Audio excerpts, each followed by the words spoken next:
Aman. Welcome to everybody. Once again, thanks for being on with us, spending some time with us out of your day. We appreciate you. We give all praise and honor to the Most High. We give all praise and honor to Him for my wife, the Honorable Amma, who lives a life that's able to be honored. You can check her out on TikTok, YouTube, her website, and Pinterest. Bloom and Flourish, not A and D, the letter N, Bloom and Flourish. We're thankful, grateful to everybody who's on with us today. And I'm so excited to hear all the great stuff that's going on. And thanks for being on with us. Um, and hello to everybody. Hello to Sister Dawn. Hello to was it Rachel, Minister Nice, Sister Cherie, Sister Barbara, Minister Tamara. Hello to everybody. Kofi. Shalom. I'm off on dates. Sorry. Well, Balea Rabbi Shalom. Shalom to everybody, though. Shalom to each and every one of you. Hola, mi nombre es Kofi. Bonjour. Je m'appelle Kofi. Ça va? Aqua Abba. Etc. Namaste. Jambo. Mimi Kofi Nina Franco Kutana Nueve. Hello to everybody on all platforms. Ni hao, all the great stuff across the board. We are excited. Aloha. We're excited to be able to talk to everybody today. And thank you. Yes, if you're trying to get in touch with Amma about Bloom and Flourish products, which is natural products, natural healing products, you can reach her. The tincture of the month is still tinctures for helping your skin, helping it to glow, which means it's going to be dealing with elasticity, youth, melanin, obviously, different things. So feel free to be able to join up for that. Thank you very much. How you doing? Is it EKK 182? I don't know if it's Folaran Mikabari. I don't know if I said that correctly at all, but forgive me for the mispronunciation. Hello, Sister Beverly. Hello, Minister Sonia, if I didn't say so already. How you doing, Just Banks? And we're back, part 32, frequently asked questions. And we're continuing what we talked about on Tuesday in the Rising. Due to requests, we will bring back what we talked about Tuesday evening for the Patreon, but we'll bring that back on Tuesday evening, coming out of the book that we were using by Dr. John Gray to discuss relationships. Today, we want to go back into a little bit of genocide, as we were talking about the other day. We're going to continue with that. How you doing, Elvis? And what I mean by that is we talked about some things as far as genocide and war crimes, right? And one of the reasons why you're not going to hear people really bring up the term genocide with our people. How you doing, Big Brother Thomas? How you doing, Miss Mac? Even though the real talk, what we would discuss, taking over a people, killing off of people, doing terrible things,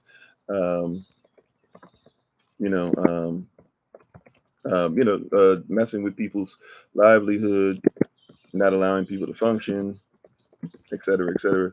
We would usually call that genocide. But when it comes to a lot of things going on in the West, in the Western world, with the Western mentality around the world, in this wicked system of things, we all of a sudden don't have the ability to call things genocide, which we have to be honest, it's just us trying to hide things, us trying to not have actual conversation about what's actually going on. So in this frequently asked questions series, we started asking some questions and we kind of sat in that. And today, if we're going to talk about genocide in the physical, then we got to talk about spiritual, mental, emotional genocide as well, because the physical genocide, if you will, is nothing more than a manifestation. When we talk about things that are physical, how you doing, Sister Tracy? When we talk about things that make its way into physiology, we've got to first talk about the fact that it manifests from somewhere else. This is not something that is just canonical viewpoint. This is not just something that is spiritual fodder, Israelite fodder, Moorish mentality, indigenous ways, etc. This is something that is reality.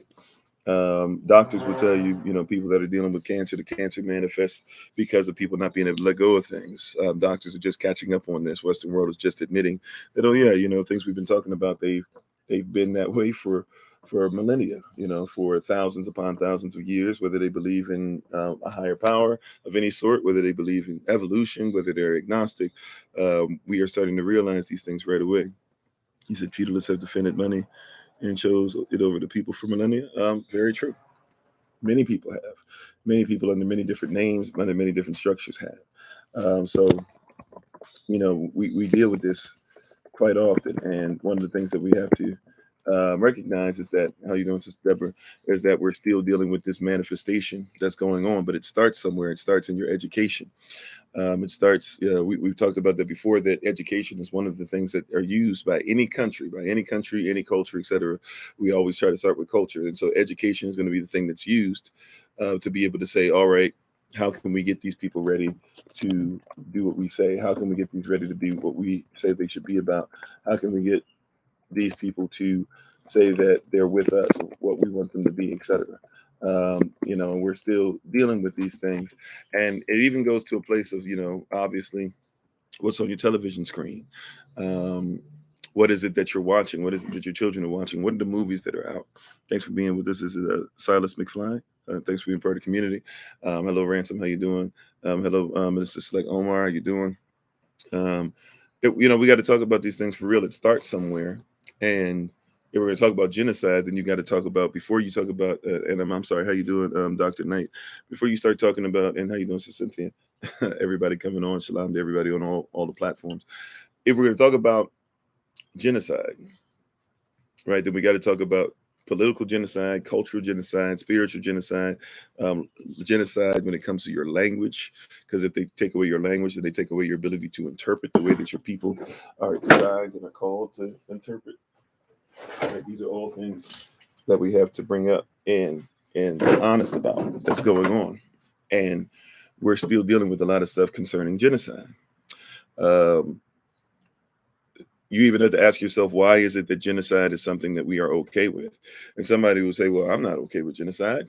And I'm not saying that you look forward to it. I'm not saying that you want to see it, but let's be honest with them. Let's be honest that people will turn on social media and watch genocide like it's nothing. And then we won't do anything. We won't speak out about it. We won't, we'll march sometimes. But even after the march is over, um, what do we have in place to make sure that we're not in the same place? How you doing? Talk about shalom to you, Bokatav. How you doing, T Granny? How you doing, Chill Pill? User 311 says, Bible says, let the wicked be wicked still. Leave them be, waste of time and energy. Sure, but the Bible also says that you should make sure that you come out of that system that's wicked as well. So I don't have to waste energy per se trying to look after every single person that's ever said anything that's evil or done anything that's evil. However, I should make sure that I set up a system that is disconnected from said evil. And that's what we're talking about, right? We can sit up there and just be like, oh yeah, leave the evil alone still. Okay, so when the evil kill you off, you continue to live in their neighborhood. Why would you expect anything else to happen? You said you don't like it, but I can't do anything about it. Make people aware. Some people haven't heard about stuff. Well, yeah, I get that. But once again, what are we doing to separate ourselves from it? Okay, how you doing, Terrorized? Thanks for being part of the community. How you doing, Tree by Living Water? So real talk, right? Like, because it's easy to just go, oh yeah, okay, well I just ignore it. I mean, ignoring, that's like when people say, I'm not saying this is what this person's saying, right? But we're having conversation, right? How you doing, Ali? So it's like somebody says, how people do this all the time, for gaslighting and straw man purposes, and really sometimes just Dunning-Kruger effect, the lack of having proper apologetics. You said the kingdom of the Lord is a government. Yeah, it is, right? And so in said government, we're given certain requirements and laws and rules and regulations. They even make their way into things that you might call marital law, universal law, natural law, law of attraction, law of first mention, maritime law. That's actually stuff based off of kingdom law. All of it's based off of kingdom law. So, and in the kingdom law, if you want to read that law, because anything a king declares must be established as law, and laws don't give rights, laws protect rights. So yeah, you have the rights to be able to ignore whatever you want. Problem is, though, is that what are you living in that protects your right to ignore? Even if you just want to say, I want to ignore it all. Well, if you live in a system that says that every day I've got to go to work in a 9 to 5, you think you're going to escape it that much? If you live in a system that says that you have to be under former slave patrolmen who call themselves police officers, do you think that's going to happen? Sure, I pray over my neighbors in town almost daily. I pray over enemies that won't CNTL, I don't know what that is. I'm sorry, is that control? I'm not even sure. Maybe I should know what that is. I don't. You said our problems come from usurping the law. I would say so, yeah. I would say that a lot of people don't know even how to deal with law. Population control, okay. Right. So if you're in a system that says that you should control population, then you should recognize that part of population control is genocide. Yeah, sure. Humans are not meant to be owned by the humans. Matter of fact, leadership is not ever supposed to be over people. Leadership is supposed to be over government. I mean, not even over government. Leadership is supposed to be over, environment, right? So we're supposed to lead over environment. Before there was a woman, man didn't have authority over woman. Before there was a woman, man had work. Man was over the garden. Man was supposed to do this. Man was supposed to make sure that he named things. Man was supposed to make sure he operated in a certain way. Man was supposed to make sure that he was in position. Then woman is created, and all he had to do was continue to be over the environment. And the woman, who was designed to be able to help him and everything, was just going to simply help him to make sure what they're supposed to do over the environment. So once again, we're okay. And I'm not saying like we're okay as in we just want it to happen, right? But we're okay with we've kind of come to this thing that says, all right, I can't do anything about it, or I won't do anything about it, or what is there to do? How can I do anything about it? And we won't even use law to do so. Like one of the things we're trying to do now with the land project, right? Which I know I keep saying this, but I've been typing stuff up. I just got to connect you guys to it so you can see everything that's going on as it gets added on. But when we're doing with Yah's land project, trying to get land, why are we trying to get land? Because Revelation chapter 12. That's what I said. See, that's what I'm saying. So stick with me. When I say I don't mean you're okay with it as far as you want it to happen. That's not what I said. I don't mean you're okay with it as far as you don't think you can do anything at all, right? But I'm saying that if for those let me be clear. Those who are using biblical principles and laws, right? Some of you have been quoting scripture basically. The scripture says in Revelation chapter 12 that Yashtael, this woman, is supposed to be able to make sure that she separates herself from the system. Matthew chapter 24, which is talking about the book of Revelation. Yahshua is talking to his disciples about it. Revelation is a continued conversation from Matthew 24 with John, who was one of the disciples there, right? And he continues the conversation. Matthew 24 tells you to be separate from the system, right? John 3:16 tells you, for Elohim so loved the system, not this wicked system, but his system. That's what the word world there is, cosmos with a K, right? K-O, K-O-S-M-O-S, right? Cosmos with a K. He says that wicked system is something that you are supposed to make sure that you are not of. Why? Because he so loved his system that he gave his only begotten son, that whosoever believeth in him, therefore he is what? The door to his system. He is the door, right? So whoever believes in this entryway would not perish in this wicked system, but would have everlasting life in another system. See, one of the things that we're dealing with is that we can't even deal with genocide properly because we're arguing over what can we do about it versus separating ourselves from anything that would allow it to creep in. And how you doing, Sister Shima? He says, what is written across the hearts and minds will always stand over anything on parchment. Okay, sure. So there's a lot of people that have it written in their hearts and minds that police brutality shouldn't be a thing. Do you know how to go into a courtroom legally and be able to talk about that? Because Yashua teaches us, Yeshua, Yashua, Yahushua, etc. Some people call him Jesus because they're into Christianity and things. If you would go and you would look up the law, right? Matthew chapter, right in the midst of your Sermon on the Mount, Matthew chapter 5, verse 20 says you should know the law greater than the scribes and the Pharisees. Matthew chapter 5, verse 18 says you should not change one jot, the most minuscule of measurements, nor a tittle, which is yod meaning the hand, even the hand and the way that it's written. So when you go into a courtroom and you start talking about this, that, the third, and you talk about police brutality, in the courtroom, they don't talk about police brutality. You know why? Because there's no such thing legally as police brutality. So can you go into their system and talk about biblical principles and make sure you can correct them on law? Or are you just simply saying, oh, yeah, whatever we think, it's going to always supersede? Because there's a lot of people that get killed. And because they don't know how to use law, because we've been told not to use law, they're getting messed up. See, there's a mental and a spiritual genocide. See, even something like that. And I'm not trying to, at some point, hopefully people get this as like, this is me coming from a different cultural perspective.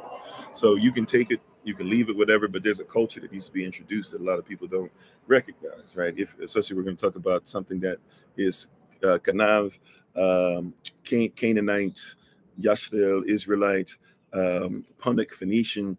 We're going to this word and not actually looking at the culture of what this word says, right? You're talking about law, things that are law. Once again, laws don't give rights, laws protect rights. And we keep talking about the rights that we have, but we don't know how to protect those rights. We don't live a lawful life that protects the rights that we have, right? We don't do these things. So if we're not going to protect these rights, then we have to comprehend that your rights are not necessarily going to be things that are just there. Now, yes, can we say, I pray and Yahweh is going to protect this and he's going to do this? Yes, but Yahweh also says that you have a responsibility. For example, right, if we want to talk about spiritual genocide as far as people, if you're somebody who believes in heaven or hell from the canonical viewpoint I'm talking about, right? You said Christianity feels wrong to you, especially when it says the real gospel says the Messiah will be mortal and not immortal. You have to show me that, Dr. Pepper, because I've never read that whatsoever. Matter of fact, I haven't read that even from the lips of the Messiah. When he talks about it, Matthew 24 was what's going to happen in Acts chapter 1 and Revelation, which is his thing. But once again, if you're going off of somebody else's, culture and stuff, it's in the Tanakh. All right. So where is it? Where does it say that the Messiah? It says the Messiah will live as one of us, but then it says the Messiah will also be eternal. It says he comes from the lineage of Melchizedek that has no beginning and has no end. That's in the Tanakh or the Torah as well. We talking Tanakh. Now, are you talking Talmudic stuff or are you talking actual Tanakh or Torah? Because we can go. And when you say Torah, which one are you talking about? Which sect, SECT, are you talking about? Whose Torah? See, we have to deal with that too. Whose Torah are you talking about? Which version of it? Like we have to be honest about it, right? Or if we're talking about Badashat, the first, if you're talking about the Torah, then I would comprehend, or I would think that you would know what the first word of the Tanakh or the Bible is, right? Depending on what your belief system, you can believe that the Tanakh is more than just the six books of the Bible. Some people want to say it's just Pentateuch or Pentateuch, etc. Well, Samuel, if no man knows anything, then what's the point of existing? What's the point of even listening? I don't even get that. You said you were in the wrong group. You believe Jesus is the Messiah. Yeah, because you believe in half man, half Zeus. That's okay if that's your belief, but that's what his name is. Pegasus is the horse of Zeus. Zeus is Zeus. Yes, Zeus is half man, half Zeus. He was named that by Pontius Pilate. That's a nickname Pontius Pilate gave him on the cross. That's not his name. And it's always interesting that even when people don't want to say Yashvai, they at least you could say Emmanuel or Emmanuel, but we don't even use that unless we're singing certain songs or hymns. We're having genocide talk. They killed off the culture. You said humans use the letter of the law against whomever they want to. No, many humans don't follow law whatsoever. I would disagree with that. Many people don't even know what law is, how law works. How you doing, real good in this temple? You said it's in your heart where the law is. Well, the word heart, lab, or love, we would say love, but some people say lab. Or I'm sorry, we would say lab, some people say love, right? Especially if you're going into modern Hebrew, like Lav Tahoe, that group and all that stuff, you want to look them up. But when you talk about the word heart is talking about your passion. So are you passionate about the law? If you say the law is in your heart, right, or you're saying it should be in your heart, then the question is, are you passionate about it? And thank you, user 311. We appreciate you.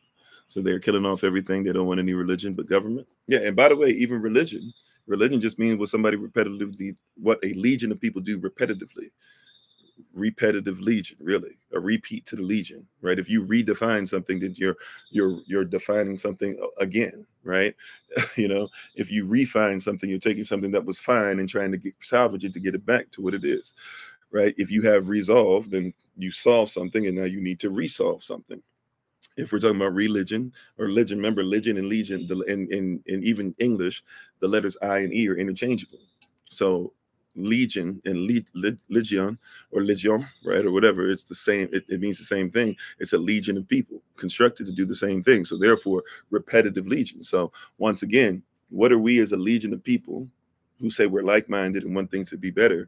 What are we willing to do to be able to ensure that truth is out there? How you doing, Shay? Yashala. Hello, how you doing, Shalom? I am destination, right? We're having an issue where we're trying to talk about genocide, but we don't want to talk about the fact that the culture has already gone through the genocide, and we're trying to reestablish the culture.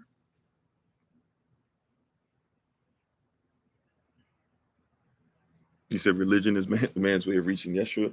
Once again, depending on what your legion is. There's a legion of people that believe they should worship the devil. That's not trying to get back to Yeshua, you know. But I get what you're saying. You said Christianity is God reaching man. Well, before Christianity existed and before God became the center point, because once again, see what I'm saying? The genocide that started with the culture. We're talking about God, and God is different than Elohim. It's like if somebody says they're in the Kemet, right? What Egypt used to be called, Egypt is not even Kemet, right? But if you go back to Kemetic times, and if you go back to even the Kush people, because Kush existed before Kemet, people will be like, oh yeah, these Kemetic gods or these Egyptian gods. There's no such thing, because a god is actually different than a Neter, right?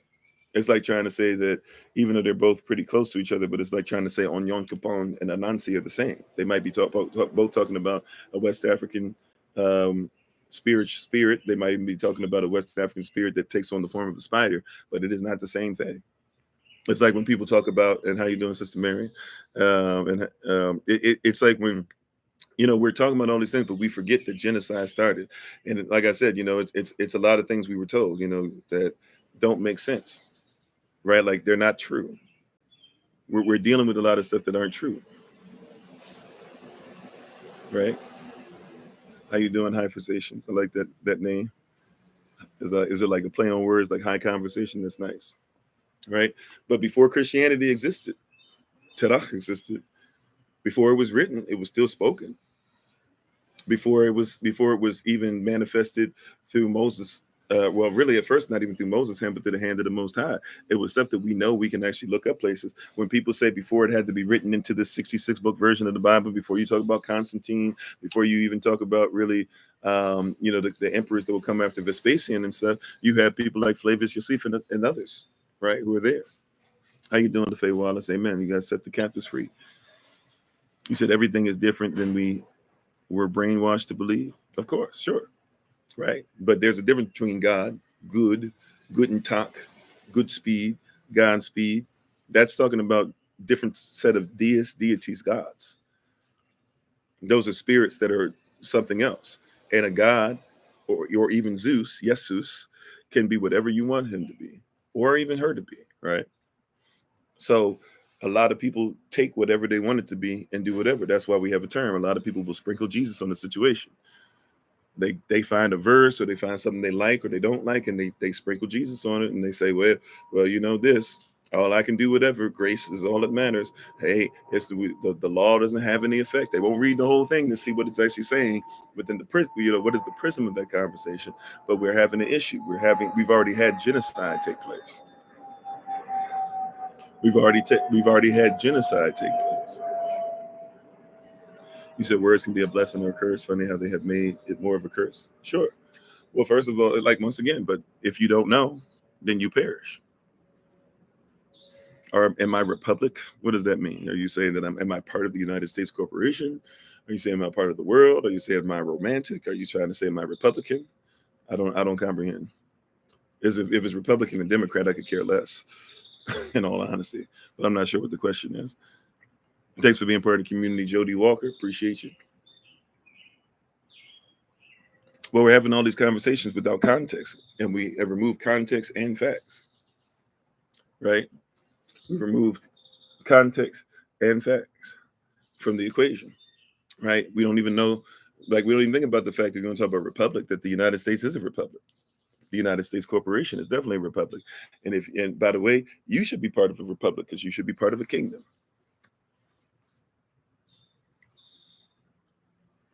See, if you want to talk real sovereignty and stuff like that, then you got to talk about the fact that real sovereignty starts with you being a king or a queen. And you can only be a king or a queen depending on who you are underneath. Authority is given. You said laws subjugate, creator never put us under laws. Well, then you don't believe in, well, then you're probably somebody that doesn't believe in the Torah or the Bible, and you're probably somebody that doesn't believe in kingdom and how that works. So that's fine. You're probably somebody coming from a more democratic stance, and you're probably somebody who's going off of like monarchs, but laws don't subjugate, laws protect rights.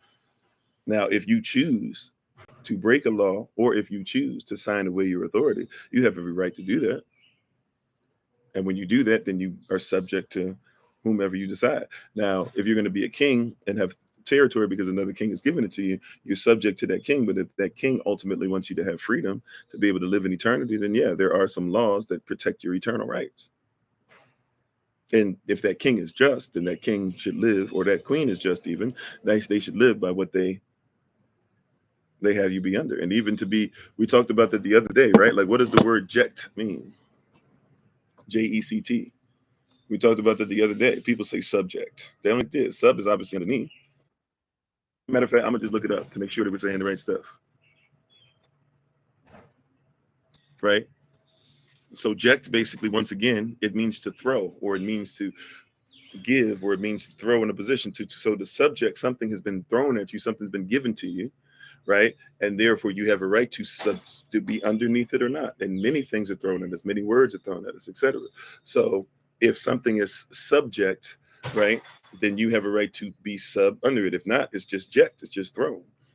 It's like submission. Submission, people think of it as a curse word. But submission is not a curse word. Submission is, do you choose, is a choice. Do you choose to be sub under a mission? Now, everybody's in submission to something, believe it or not, right? Like, you can be in submission to food that you eat.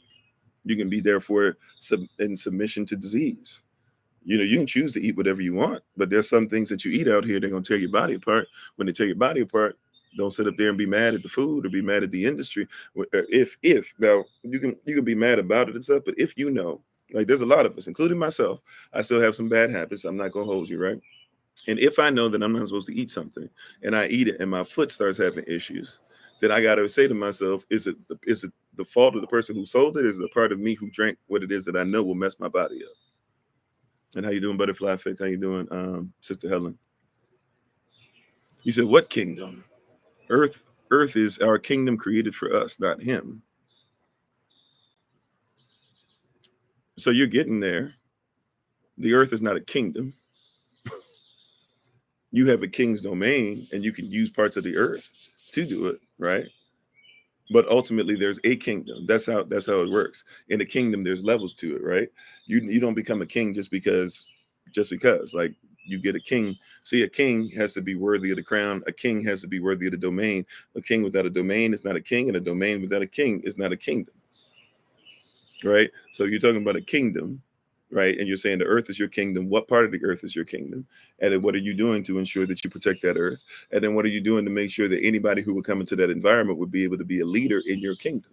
Because once again, we're not called to lead over people. We're called to lead over environments. And people who are leaders should be able to come through your environment, be subject to the laws if they choose, right? When they come in, you have certain laws and things that protect your territory. But ultimately, you wouldn't be a king you wouldn't be a queen unless somebody above you, in some way, shape, or form, gave you permission. Okay. So you have a kingdom within a kingdom. So there's still a grander kingdom. So sure, how you operate in your kingdom especially if you want it to be an eternal operation, should basically be one and the same with the one who gave you the authority, who authorized it.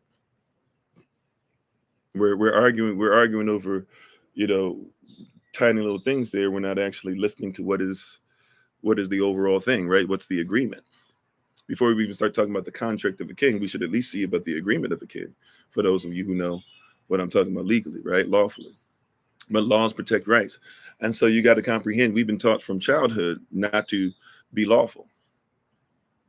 We've been taught from childhood, like certain things and principles. I've been watching some different things. Some of it's funny, some of it's not so funny, but I've been watching some different things showing how much foolishness is in just cartoons, for example, right? Now we know that cartoons, are not necessarily, we are not real, right? But cartoons are teaching you something. They're educating you. Thank you for the love, Sister Deborah. They're teaching you. They're educating you on something, right? Oh, Dr. Pepper, you came all the way back. You looked hard for it, didn't you? Okay, hold on 1 second. Because I did ask that you're coming like way late with that, but okay, no problem. I have no problem going there. So let's read Numbers chapter 23:19, which by the way, like it's supposed to be a colon, not a dash. Just trying to help you out. Because a lot of people wouldn't know. It looks like you're saying Numbers 23 through 19. But when you say, Elohim is not a man that he should lie, nor the son of man that he should repent. Hath he said, and shall he not do it? Or hath he spoken, and shall he not make it good? Which is basically a word of saying constitutional, right? So no problem. So yeah, so when we say that within context, because also too, if we're going to look at the first, so remember I said something before that, like you're using something without having a holistic context. If I can just put a pin in it, because we're talking about genocide, and that's a great question. I'm glad you finally found that. You said Elohim, because I don't do God. God is a different deity, right? God is more Germanic deity, which is why a lot of people in the modern Hebrew and stuff are cool with God. But people who are into the actual original, we don't really do God like that, because God is once again a Germanic deity. But God sometimes grants the power of miracles to charlatans in order to test Jewish loyalty to, yeah. So I can tell you're talking about Judaism. I'm not talking about Judaism. Even before there was a such thing as the letter J, before there was such thing as Judaism, there was the Torah, there was the Tanakh, right? We know that. Like just before there was Christianity, there was the Torah, there was the Tanakh. So we probably shouldn't just stop there. Okay, you're going to go through every scripture. How about this? How about this right here? Let's speak Hebrew. And let me use the modern Hebrew character sounds, which we do when we teach Hebrew. By the way, I'm a teacher. I teach Hebrew. Once again, what is the first word of the Bible? What is the first word? What are the first 6 characters? What does the first word of the Bible mean? It repeats itself in John 1:1 too, right? Or John 1:1 also. But what is the first word of the Bible? Let's just go ahead and get, because we got to get the culture right. See, we're having genocide because we're trying to kill off what the word actually says. So, Dr. Pepper Girl, and no shade, we're just having conversation, right? Hopefully, this can be a teaching moment, a learning moment. Even if you don't agree with it, I would say study it for yourself to see if what I'm saying makes sense. What is the first word of the Bible? And I want to make sure that you're on, right? I want to make sure that you're on. So if you can just make sure that if you can just tell me you're on, I want to make sure that you hear what I'm saying, right? If not, then I'll wait and to come back to that point. But if you're on, I want you to hear what I was going to say, right? You're blessing me with what you say is knowledge and all that stuff. I want to make sure that you have proper context. If I don't hear that you're on in a couple minutes, or you don't type it in, then I'll assume that you're not. I'll still say it so we can answer it, but we need to make sure that we are in the proper position. I don't mind questions and stuff, but also like I would like to make sure that we address it from a proper cultural perspective. We're having a conversation about Judaism, and just like I would say about um, Christianity, we got to comprehend that before there was such thing as Judaism, there was already a Torah, there was already a word, there was already a Bible, right? Even when you say Deuteronomy 13:4, ye shall walk after Yahweh, right? That word would be Yahweh. You shall walk after Yahweh Elohim, and fear, which is respect him, and keep his commandments, and obey his voice, and ye shall serve him and cleave unto him. So that doesn't mean anything as far as your point. Your whole point in that one is to try and say, hey, I prove to you in Numbers 23 that Yahweh is not or the Messiah can't be a man, right? And since you haven't answered yet, let me just go ahead and get through it, because it doesn't look like your answer. It looks like you're going to type and then try to find something else and then come back and try to find something else. And so that's going to mess these things up. So let's just go ahead into this. Let's just go ahead and say this right here. Okay. Let's just be completely honest. And let's be completely honest. If you don't know what the first word of the Bible is, you can't talk about who the Son of Man, Son of God, and even the context of that. Because Melchizedek, you skipped right over when I talked about Melchizedek, who is supposed to be the order that has no beginning and has no end, that represents who? Yahshua, or who you're calling Jesus, right?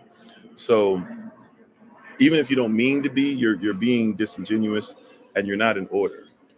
You're not using the structure correctly, right? When they're saying particularly there, right, especially if you're going to go into numbers, you have to recognize it's talking about law, and it's trying to get the people to look at something specific. And so the context of it is trying to get you to comprehend that the Most High is not like you, nor is he like you as far as the Son of Man. But we know that once you get the divide, it says in the beginning, the very beginning in the Bible, that Elohim created. That's not what I said, Dr. Pepper, right? What is the actual first word? See, you're going off of English, and bless you, because it shows that you studied, you've listened, you've heard, you pay attention, and you're supporting what it is, but you're not answering the question correctly, at least. So let me help you. The first word of the Bible is a word called barashat. Barashayat. Barashayat. Barashat. It's 6 characters, right? It's 6 characters. Yeah, English is not our standard. If we're going to talk about a non-English Tanakh or Torah you're talking about, then we can't use English as the standard. English, by the way, is not even a real language. That's why it's English. It's not Anglo, it's Anglo-ish. It's not Anglo, it's Anglo-ish. Bunch of different things, right? You said, do I have a whiteboard? I think I have a whiteboard I could grab, but I definitely don't have a marker in front of me, right? But long story short, Barashat. Barashat is the first word of the Bible. It's got 6 characters. These 6 characters are Bet, Aleph, Resh, Shin, Yod, and Tav. Once again, there's 6 characters. These characters' names are Bet, Resh. I'm sorry. Bet, Aleph, Resh, Shin, Yod, and Tav. Do you know what those 6 characters mean? That's actually the first word. The book of Genesis was actually originally called Barashat, right? It means in beginning, because we don't have the word the in our language either. That's an English thing, right? So you got to comprehend that not all languages translate that well, because English is trying to speak proper English or proper Anglo-ish. 40% of English, by the way, is French. A lot of it is Latin. A lot of it is West African, Kiswahili, a lot of African languages from Moorish stuff, a lot of Israelite words, etc., right? So English is a whole mix of things. So when you're using this, I need you to comprehend the first word, Barashat. Now, Barashat, this is what these characters actually mean. The first character is Bet. It means the son who comes out the right family. The second character is Aleph. It's the father, the first, the number one, the one who cultivates. The next character is Resh. That is our head. The next character is Shin. That means to chew or to destroy. The next character is Yod. That means to be led by the hand of Yah. Right? And then the next character is Tav. Tav is finished. It means marked. It also represents the cross. That's the characters. Okay. Now, if we put those 6 characters together, right? If we put those 6 characters together, we have the son who comes out the right family, who's one with the father, is our head because he was destroyed when he was led to the cross. That is the very first word of the Tanakh. Before we called it a Torah, a Bible, before there was Christianity, before there was Judaism, right? That's the first word. Before it was even written, by the way, in Hebrew or in Avda, because Hebrew is a new concoction too. There was already that first word. So that first word is saying that there's a Son, a Father, and the Holy Spirit. That first word is saying that the Son and the Father are one. Now, it's interesting that because a lot of people don't know what that says. Now go to John 1:1. John 1:1 also says in beginning, or what you would say in English, in the beginning, or what we would say barashat. And John says, in beginning, or barashat, was the word. And the word was with Elohim, and the word was Elohim. The same was in the beginning. Now, why is that important? Now, you want to say this, you might say that's not Torah, right? However, it's interesting he's doing that because what he's saying is barashat.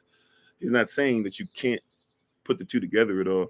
What he's saying is barashat. He's saying in the beginning there was bet. He's using the word in beginning. He's using the word barashat. He's saying barashat tells us that in the beginning was bet, was the son, and the son was with Aleph. The son was with the father, and the son was the father. The same was in the beginning. Now, if you know how these characters work, also, too, you can go to Psalm 119. Psalm 119 has the characters written. Psalm 119, verses 1 through 8 is Aleph, right? Psalm 119, 9 through 16, that's Beit. Psalm 119, 17 through 24, that's going to be Gamal, right? And you, et cetera, et cetera, et cetera. So you got to know the character names to actually read Psalm 119 correctly.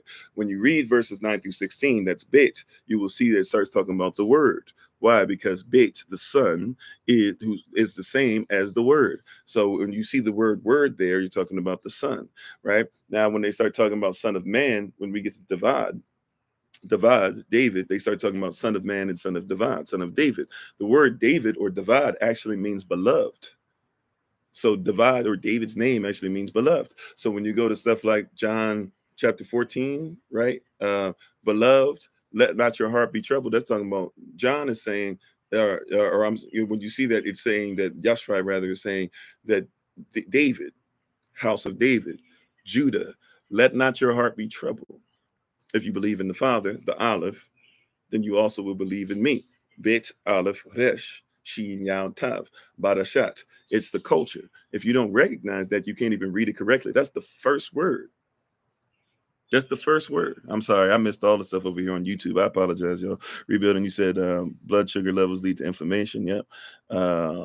You said 80% of Alzheimer's patients have diabetes because they refuse to stop eating sugar. Most definitely. How you doing, Cash? You also said the English word God comes from the Old English God, which itself is derived from Proto-Germanic Gudan, right? Right, good, or even Gudan, which eventually leads to Guten Tag, right? So we know these things, etc., right?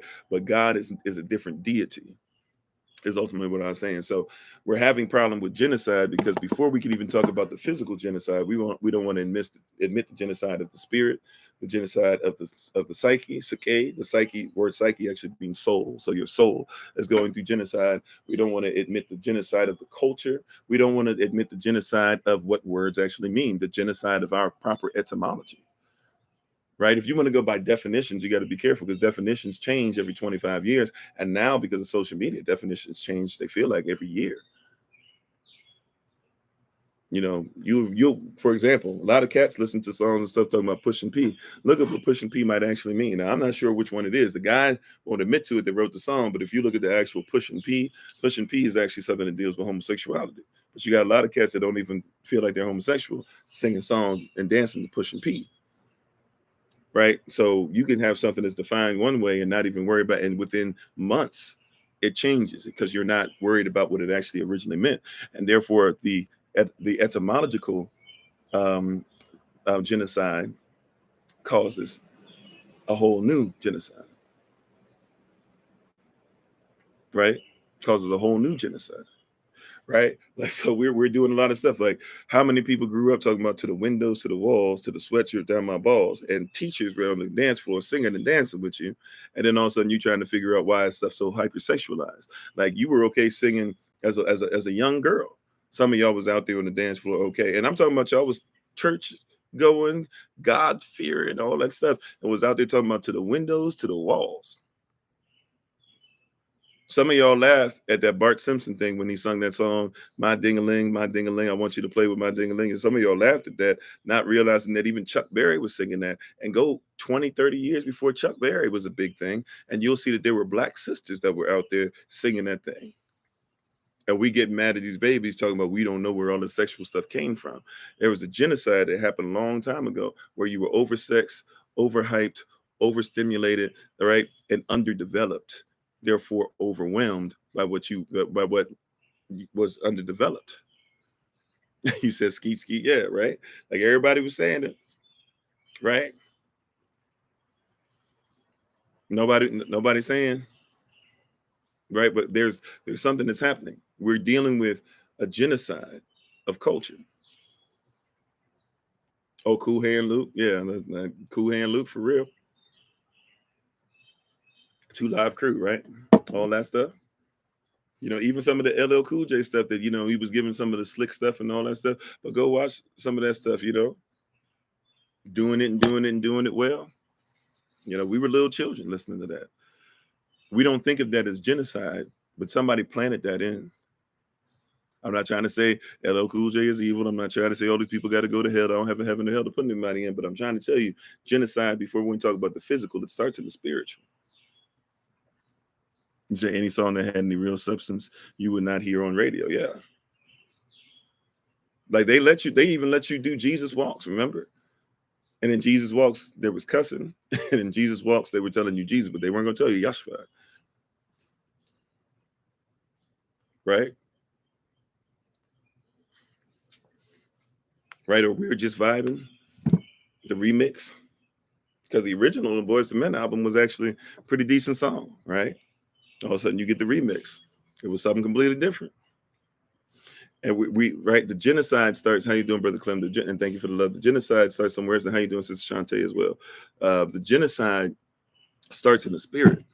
It starts in the mental. It starts in the psyche. This word psyche, once again, means soul. And a lot of people out here will tell you they don't even believe in the soul, but they believe in psychology. Whenever you talk about psychology, it's the study of the soul. Genocide started in the mind with Aristotle. See, you got to be careful who we lift up. I'm not saying don't study these people at all, but you got to be careful who we lift up. You said, but why is it that rabbis claim that there isn't a Trinity? Well, first of all, I'm a rabbi too, believe it or not. Those people, because they're into racism and stuff, probably would say that I'm Beta Israel, but my tribe is actually considered to be Israel as well. And we have written documents that they're older than the ones that are held by the people who say I'm Beta Israel. So, and rabbis, we're not even supposed to be rabbis till we're 30 years old. So we're supposed to have some knowledge as far as what we speak as well, right? But when we talk about rabbis saying that there's no Trinity, well, once again, they're not gonna admit that. They're not gonna admit to you that we weren't supposed to change the way that the Bible was written by the characters. That was law. Legally, even Flavius Josephus, after the Bible was written, after Christ, right? Before Constantine was saying that that's what we're not supposed to do. We ain't supposed to change anything. So if we keep changing stuff, we got to start asking ourselves, why did we change it? The first word of the Bible literally says there's the Father, Son, and the Holy Spirit. The first word of the Bible, if you know how to read the characters correctly, it literally says it. You got to ask yourself, if it says it there, why did we change it? Why would we keep saying God and not say Elohim? Why would we not say Yahweh and say that, if you say Yahweh or Yahweh or Yahuwah, etc.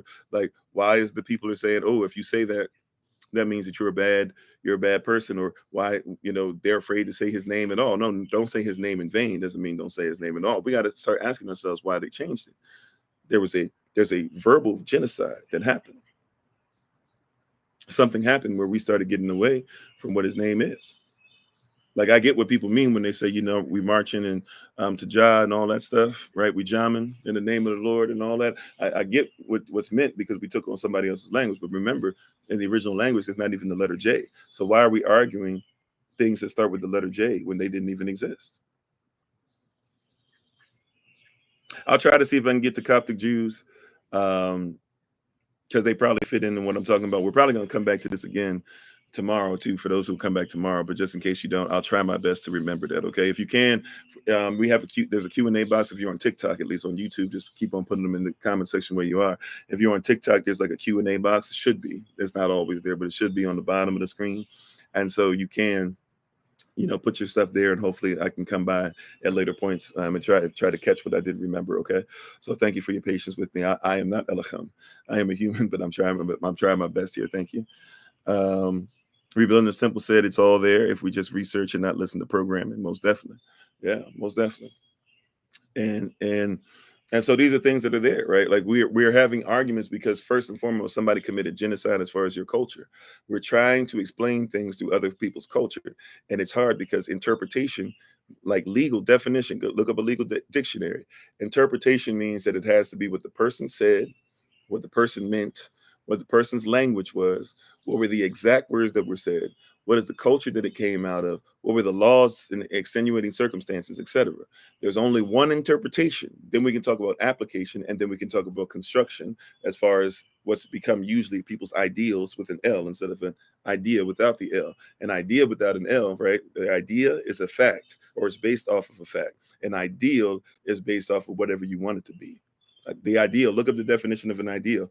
Even the definition of an ideal is literally telling you that an ideal is something that you create to support your own narrative. And we're very great at trying to have our own narratives and then trying to say, hey, I'll make sure everything supports what I want, rather than actually saying this is what it actually should be interpreted as. You said, as children, when we've seen this genocide, we become overwhelmed, anxious, and think we are evil for thinking their program. As children, when we've seen this genocide, we become overwhelmed, anxious, and we think we are evil for thinking their program. Okay. I don't know if I fully comprehend exactly what you meant at the end, but yeah, I agree with you that As children, we recognize it, but then we feel like once again we can't do anything. Sometimes we blame ourselves for it.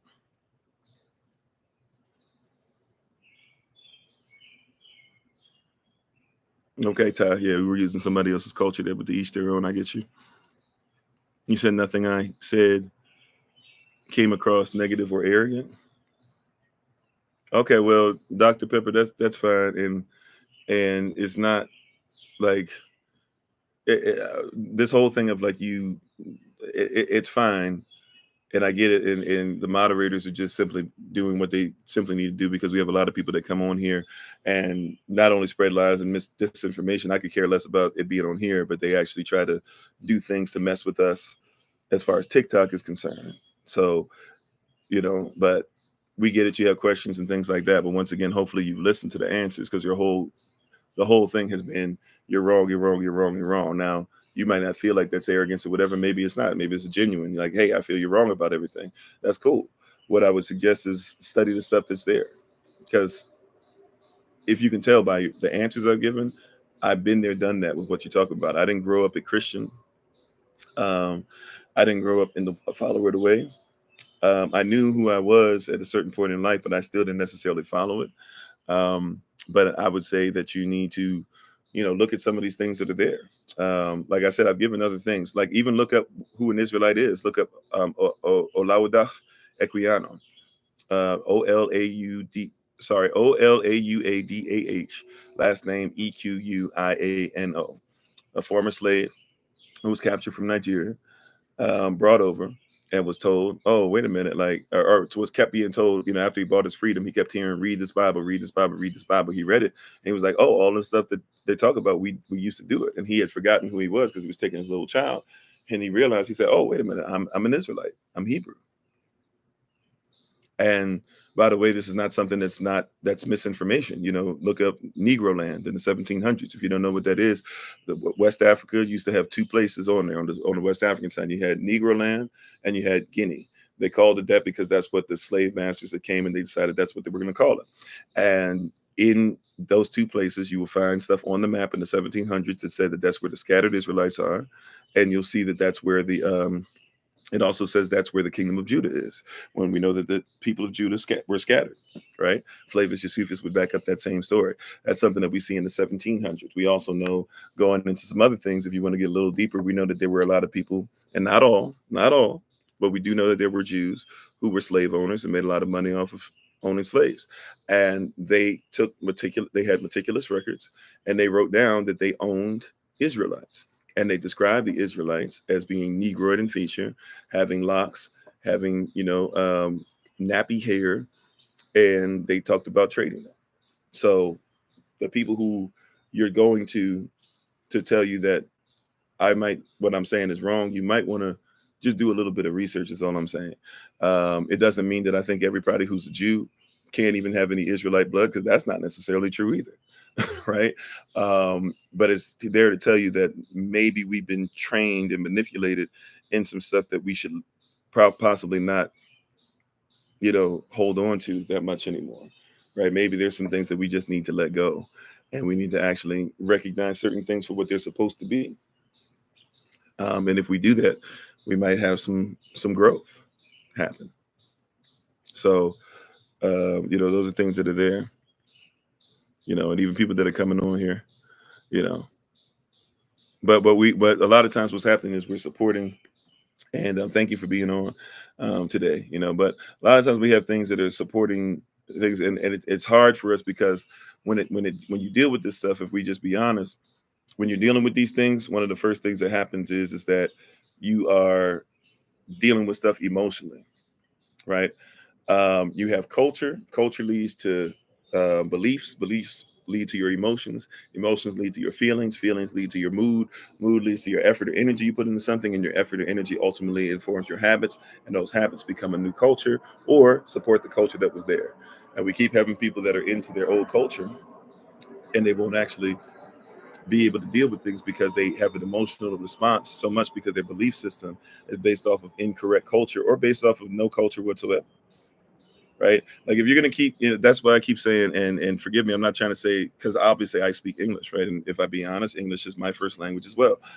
So, but if we're going to keep speaking this stuff in English, we have to comprehend English is not even a cultured language, because it's just a whole bunch of people who were over Englishmen or Brutishmen. Even that's what the Romans called them, called the British. That's where they get their name from, right? And so these British or brutish men, um, they ended up being killed off. Remember, the first great king of England, at least the only one they recognize nowadays, you had to deal with this guy who was called William the Conqueror. He's supposed to be their first one, but the reality is he actually was William the Bastard. That was his original name. He was born of a king, had some territory. The king didn't want to recognize him. He wanted some territory, wanted to be a king. He had some people that were loyal to him, and he said, "Hey, well, in some weird way, I got some connection to Britain or whatever, and so I'm going to go ahead and just take over it." And he killed off genocide. He killed off 50% of the people, and then declared that now he was the king and became a Christian king. Right? So, like when you're speaking these things, you have to realize, like, you're dealing with a brutish mentality and people who were more powerful than the brutish, and now themselves call themselves the brutish, because the brutish want to recognize that they're romantic. The romantic want to recognize that they're Greek. The Greeks want to say that they're actually Kemetic. The Kemetic don't want to say that they're Kush. The Kush, and all these different, like, you're having a tie and all this stuff that people don't want to talk about. Miles said, "What time do you come on tomorrow? Don't want to miss Coptic explanation." We come on. We're on every rising except for Wednesdays. I take Wednesdays off, but we're on every rising at 8 a.m. Eastern, New York time, and then every Monday, Tuesday, Thursday, Friday, we're on briefly at 8 p.m. Eastern, New York time. If you want to join us, and thanks for asking. And you said their genocide program makes us think differently, and it causes us to doubt what is right and mixes left and right brain hemisphere. Yeah, we could talk about some of that too. Most definitely. Yeah, I speak a little French. My wife actually speaks fluent French. I'm definitely not fluent. I know enough French to at least know what's going on in the story of mankind, or even his story. And I also know enough to be able to speak somewhat and to give commands, or in my home if necessary, and things like that. Um, Thanks for being part of the community, Rose. Appreciate it. So, but yeah, we have to go back to this place once again of genocide. Before you can talk about physical genocide, we got to talk about spiritual, mental, emotional, psychological, etc. genocide, right? Think about the genocide of one's hair. Think about how many people think that the only way to fit in or get a job or to make a certain amount of money is to make sure that you destroy your hair, right? Like, should have frying your hair. I understand, like, if you want to do the comb, the hot comb. And by the way, I understand that even in Kemetic time and Kemetic people, they had hot combs back then too, right? So the hot comb is not some new thing, right? But real talk, real talk and what's going on. Like, once again, if we were to just simply talk about this, right? If we were just simply have real conversation about this, what am I trying to say? Like, what so yeah, what makes us think about it? What makes genocide acceptable? Remember, I was saying it's okay. People got mad. They're like, "Oh no, I'm not okay with genocide. Why are you trying to say?" No. What I'm trying to say is that we have become okay with things that don't make sense if we don't believe in genocide, right? Like, we become okay with, hey, my hair shouldn't matter if I'm because I need to get money, right? Like, we become okay with people saying God, and then saying God is the God of the Bible, but God didn't exist in the Bible, because God and Elohim are two different things, two different people. One is real, one is not, depending on your belief system, right? You know, like, why did we think it was okay for women, and still think it's okay for women, to put product and stuff in their hair and on their nails and your deodorant and all this stuff that we know is killing you? Exactly, right? Go to boot camp. Everybody's hair's gonna look the same. But are you really supposed to be the same as everybody else? I mean, I guess all warriors should look the same, but why is it that, and why is the standard, if it's the same, why is the standard somebody else's standard, somebody else's hairstyle? Why is the standard so much that when we try to do our affirmations, we try to do our affirmations like everybody else tells us. We try to do our affirmations in everybody else's language. We don't even think about saying Ashe and Zuri, right? We don't even think about saying uh, you know, Anai Barak. We don't even know what that is, right? Like we have a culture within ourselves that we can speak to ourselves. We can honor ourselves. Somebody says, "Oh yeah, I'm Cherokee," but they don't know what it is to make sure that they learn the dances or to speak the language. There's a lot of people that say, "Oh yeah, I'm Spanish and this and that or whatever," can't speak Spanish, right? There's a genocide that happens that we become so it's become so the norm and so naturalized that we don't even think of it like that. Right? Yeah, if y'all wanted us all to be the same, he was made as clones. But that's what a lot of people want, because once again, people want to be leaders over people and not leaders over environments. People want to make sure that they try to change things. See, it's going to mess people up, but you're not going to stop genocide from within genocide. And that's part of the problem. Somebody didn't get what I said, but if you hold on to this, it's going to change a lot of what you're trying to do. How you doing, Sir Stephen, by the way? Right? It's going to change what you're trying to do. Oh, okay, no problem, Sister Dawn. Right? It's going to change what you're trying to do. You're not going to change genocide from within genocide. No, we just get enough people to get in the office, you're going to see things are going to change. No, you're not, because the system is systemic. It was systematically put in place. That means it was put in place on purpose, and it's systemic. It is a system designed to make sure that anything that is not of this system is destroyed. Salah.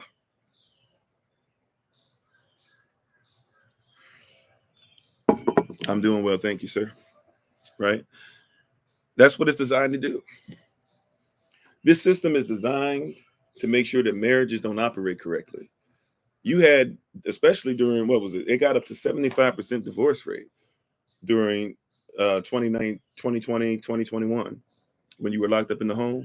And they're trying to get it back down to where it was. Back down before all that, it was at like 51% divorce rate. But you're going to try to correct marriage. Some people ain't even worried about marriage. They're trying to talk about all this other stuff. Like, but marriage is huge. It's a cornerstone of every culture. It's a cornerstone of every community. Marriage is huge.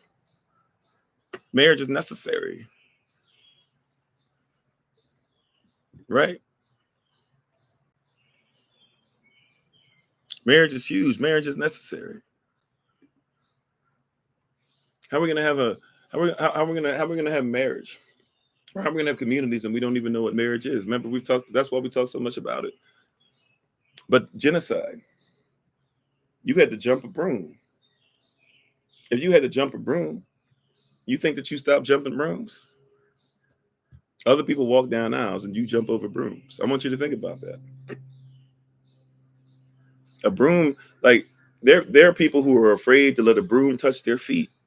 There's people that have that as a tradition, or what do you call it? Like when people say don't step on the crack, you break your mother's back, don't break a window or don't break a mirror, 7 years bad luck, things like that, whatever.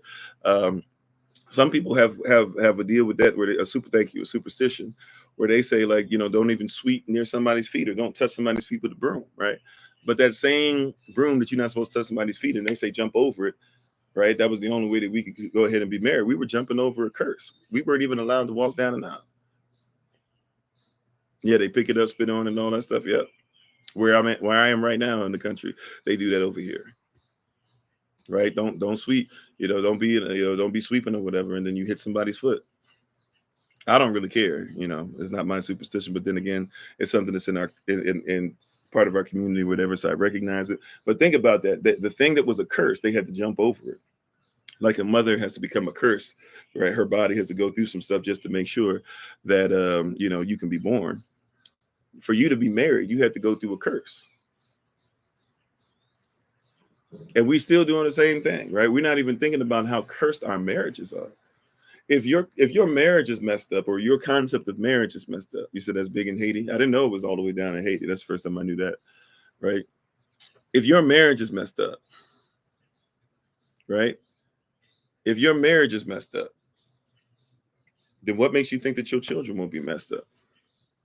But we don't even talk about marriage. Matter of fact, they want you to believe, they're like, oh, don't get into marriage. Marriage is just a vile contract, and it's going to cause you to do that. You know that you can sign your own contract for marriage.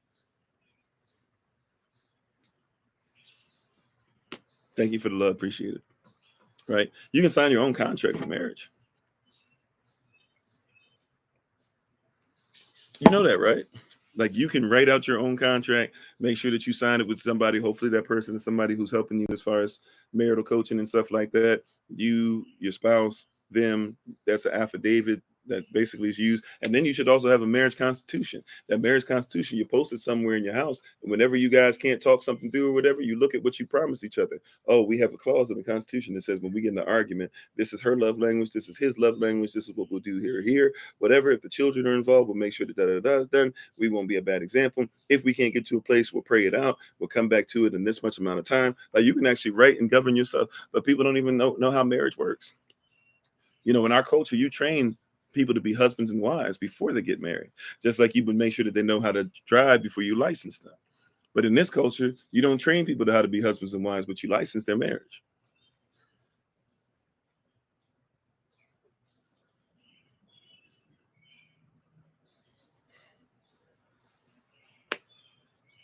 Right?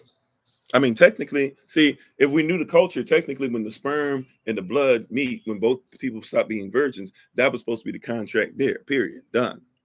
But a lot of people don't even know how that works, right? Because that's actually something that in our culture we would have came back and said, okay, hey, if the husband wanted a divorce from his wife, he would have had to go and see his father-in-law, and his father-in-law would pull out that sheet that had both of their stuff on it and say, hey, you took her blood and she took your blood.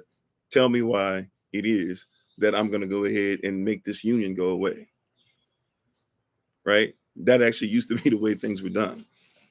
People go, ooh, gross, gross, gross. But like, no, like, sex was something that was normalized. You know, something like, people don't even think about it. People think sex is normalized now. No, sex is marriage. Marriage is sex. That's why when you walk down the aisle with somebody or whatever, even if you walk down, you still got to make sure that you consummate. If you don't consummate, then you can get the marriage annulled. Sex is marriage. Marriage is sex. So marriage is not normalized, which means sex is not normalized, which means now people having sex with people that they dating, which, by the way, dating is not even in your Bible, right? Dating just means I have a date. I have one date that we meet up, right? And then if I do well on that one date, maybe we'll go on a second date. And if that goes well, maybe we'll go on a third date. And we'll keep setting dates, but we won't set an eternal goal, or at least until death do us part. Marriage is different. Death do us part. So you come into marriage with a dating mentality, thinking that now our marriage, whenever we have sex and stuff, oh, we just had sex today. We just had sex today. We just had sex today. But you're not even thinking of stuff like you should be praying before you have sex, right? Because just a union, it's two becoming before one. We won't even think of stuff like that, because why? Somebody committed genocide on your culture. Somebody killed off who you were.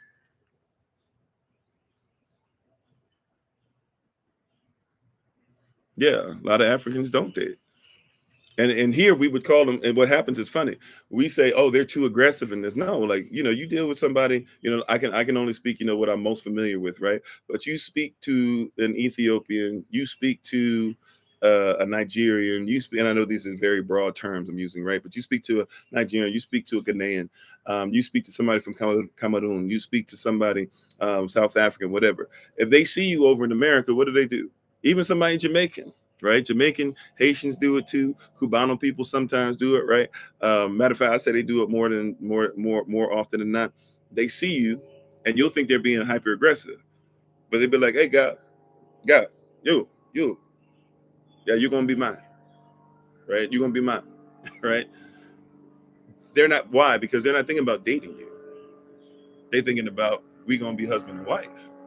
And you think they're being aggressive, but they're thinking husband and wife. Now, what you're supposed to do, trained as a wife already, you're supposed to say, okay, you saying I'm gonna be yours.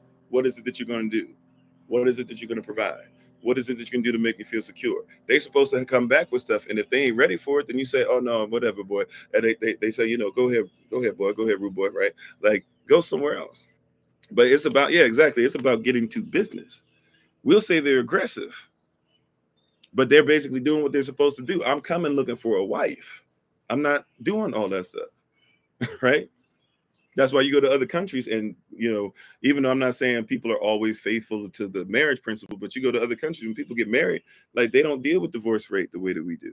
You go to other countries and they don't deal with divorce rate. Their divorce rate 7% in other places, and they're like, wow, this is a problem. Here we are trying to go from 75% divorce rate back down to 51%, where we say it was supposed to be. Here we can't even agree on if you were born a male or a female. Over there, they try to make sure that marriages last to the day that they die. And we were robbed. It was genocide. See, that's why when somebody tells you stop being a victim and be a victor, that's what victors do. That's why I say that all the time. Somebody who has a victory over you is supposed to commit genocide. Why would you want to be a victor? Thank you, LaFay. Right? Why would you want to? Is it LaFay or Lafayette? I can't remember. Or LaFay, possibly even too. Right? But I apologize for the misrepresentation of the name. You said, well, I feel that what the purpose of betrothal was. I think it was a good process. You feel that's what the purpose of betrothal was? Which part are you talking about? The purpose of betrothal? Because to be betrothed, and once again, you're talking about different people's culture too, right? But to be in the culture I'm talking about, to be betrothed, that's when you got licensed. Then the wife went to prepare herself, and the husband went to prepare a place for his wife. And then the two came together. You had a party. During the party, those two would go away. They would become one, and that was when they were officially married. But the betrothal was the unofficial marriage on paper. They didn't play around. Now betrothal is just like, oh, put a ring on. Oh, he put a ring. We're engaged. We're gonna set a date. You're still dated, right? You're still dated. You're still in your mind. You're dated. You're still dating. You're still setting dates. Like I don't set dates for marital stuff. Like I'm not saying I don't have any honey-do list or anything I got to do in a certain time frame. What I'm saying is though, I don't set dates for marriage because everything my wife and I are doing is till death do us part. You should ensure that the man owned property like Joseph and Mary. Yeah, most definitely. Yeah, okay. Yeah, I'm with you. I'm sorry. I did ask what you were talking about. Yeah. So, yeah, most definitely. Right? Like a lot of people are just dating. A lot of people come into marriage and they're still dated. Oh yeah, I'm hoping that we'll do this or hoping like marriage is till death do us part. Like real talk, don't get into marriage and your whole thing is if he don't make this much by this much time or if he don't do this or whatever. No, like when you end, you end. Unless they beating somebody or somebody's cheating obviously or somebody's doing wild like something really wild, like struggling is not an excuse in this culture. The number one reason for divorce is because people don't make enough money. Now, should husbands be trained before they get married to ensure that they have businesses together? Of course. We don't do that. Genocide. Somebody took that away. Remember in segregation, you had businesses of your own. Right? You had businesses of your own during segregation. You had businesses of your own before you were taken as prisoners of war. You had businesses of your own when you were out there in the street. Even when you were poor, the poor would be with us always. The poor still had businesses that they could carry on. Even the poor had land, unless you were indentured servant or you were a serf. Even serfdom in other cultures, right? Serfdom, you didn't have land. If you were free, you were basically a serf, but a serf and a freeman basically were the same person, but a serf was protected by the lord of the land. A freedman, he was free to do what he wanted to do. So either way, you were business savvy. We were trained for that. They took that away from us. They told you that integration meant that you would get rid of your businesses and only have work for somebody else. That's what they told you. Then other people come from other lands and they say to them, oh, yeah, you should have your own business. Do this, do that, or whatever. We'll help you. We'll even fund it. Right. And then they turn around and say to you, see, why are you victims? Why do you always have your hand out? The system was set up to take away who you were. Part of who you were was to be in your work. Before there was a such thing as a job, there was a work. Before there was a such thing as a woman, there was a work. That's why every husband, you see, ladies, look, a husband, I've said this before, right? A husband's supposed to find a wife. He who finds a wife finds a great thing and obtains favor from a dawn. Read right before that, Proverbs 18:21. Right before that, right? It says, Death and life is in the power of the tongue. Those that love it will eat the fruit thereof, those that act upon it. So now put the two together, right? Death and life is in the power of the tongue. So husbands should be looking for a wife who speaks life, right? And when he finds her, he finds a great thing, and he will obtain favor from Adon. So where will he find her is the question. Go back further into Proverbs 18, right? But read that for yourself, a little homework assignment if you want to go there. But when he finds her, he should find her in his work.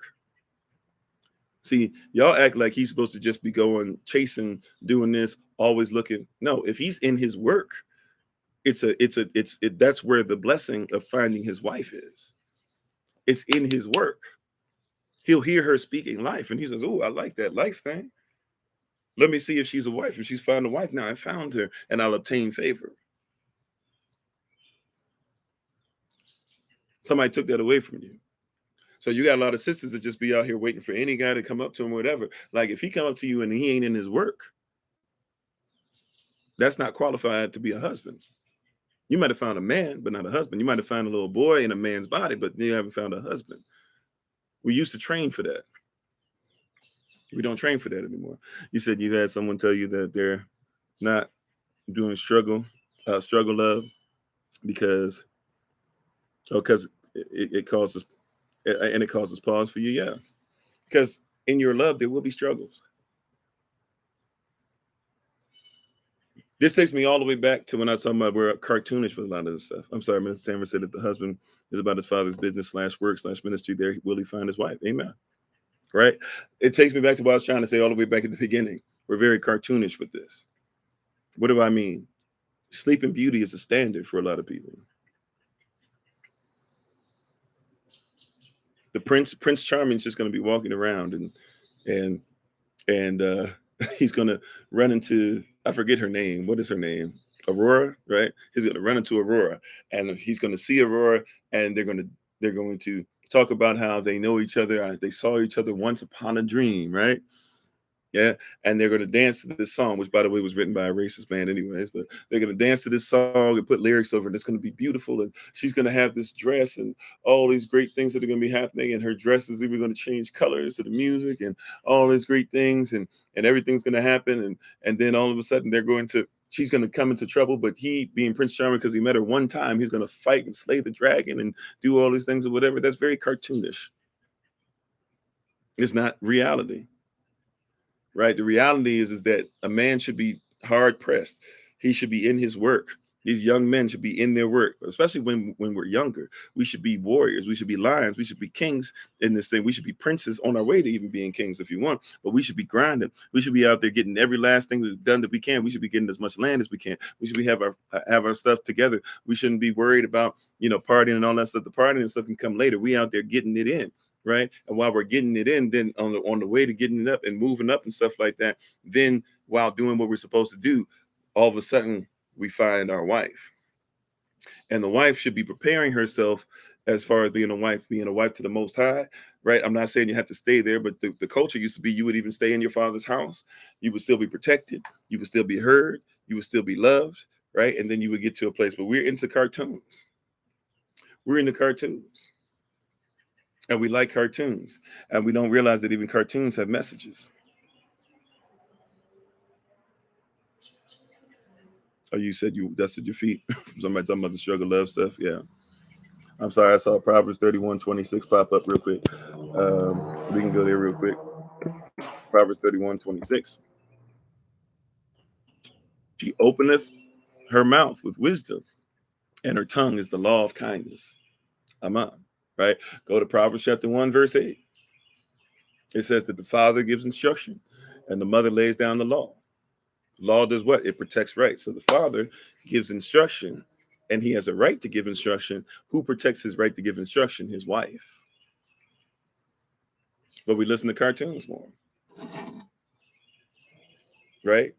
We like Macaulay Culkin, and I forget what the girl's name is or whatever, My Girl. And we cry about that. We think that that's what the reality is. People were raised on Bugs Bunny, Mickey Mouse. People say they're two different companies. Why does that even matter? What you talking about? Look at those white gloves that they have. Those white gloves come from slavery. It's the same reason that those deacons in your churches wear white gloves. And when they do communion and all that stuff, and the ushers wear white gloves because people don't want to touch black hands. That's why when they blow their faces up, Yosemite Sam and Elmer Fudd, they always have black face on and they got white gloves on. Sometimes they'll even have that watermelon face with the teeth before the teeth start falling out. You know, like we're dealing with somebody else's culture. We don't even want to deal with that. We don't even want to admit, if we even have the mind to admit what's going on with us. Right? We're being right. We have a lot of stuff that's very cartoonish. I've talked about this plenty of times, but a lot of sisters have a Barbie mentality when it comes to their relationships. If you don't want to say Barbie, whatever you played with, right? And you'd have, but Barbie is usually the standard for a lot of our young women, right? And a lot of them, they have Barbie. Barbie has her own house. Barbie has her own car. Barbie has her own clothes. Barbie has her own pony. Barbie has her own combs and stuff. Barbie has her own Ken, because just like the house is an accessory, just like the car is an accessory, just like the clothes are an accessory, Ken is an accessory. And you watch Barbie cartoons, you watch Barbie movies, you watch Barbie commercials, you played with Barbie, and everything that Barbie wanted, Ken did regardless. And every kind of clothes that Barbie wore, including clothes that looked very, you know what, Barbie was wearing. Barbie was wearing, Barbie was wearing those clothes, right? Right. Barbie had all that stuff going on. Ken was supposed to be perfectly chiseled and all that. And whatever you said to Barbie was supposed to say to Ken listened to Barbie. And Ken knew exactly what Barbie wanted. And then you get into the relationship with a real actual husband, and you start saying, and your husband's like, "What's wrong?" And you say to yourself, "If he really loved me, he would know what's wrong." No, he's not Ken. He doesn't read your mind, and he needs you to talk back to him. So if he says what's wrong, tell him what's wrong. You said lived your entire life under someone else's culture, completely blind. Many of us were. Yep, and Ken just show up with nothing, by the way, too. Exactly. So why would you expect Ken to have his stuff in order? But the interesting thing is when somebody who looks like Barbie played with Barbie, even though no woman really looks like Barbie anyways, right? But when somebody who looked like Barbie as far as skin is concerned played with Barbie, she knew that wasn't real because she saw real mom and real dad that didn't act like that or whatever, right? In our house, it might not always be the same. Thank you, Yogurt Man. Appreciate it. You said Barbie don't get flued out. She gets a plane. Can't be protected that way. I mean, hey, I let the sister say that, not me. you know. All right, rebuilding this temple. You be careful out there. Take care of yourself, right? But we don't recognize this. Like there's stuff that's going on, and we are very cartoonish. They killed the culture, y'all. Thank you, Simply Denise. They killed the culture before we had a chance.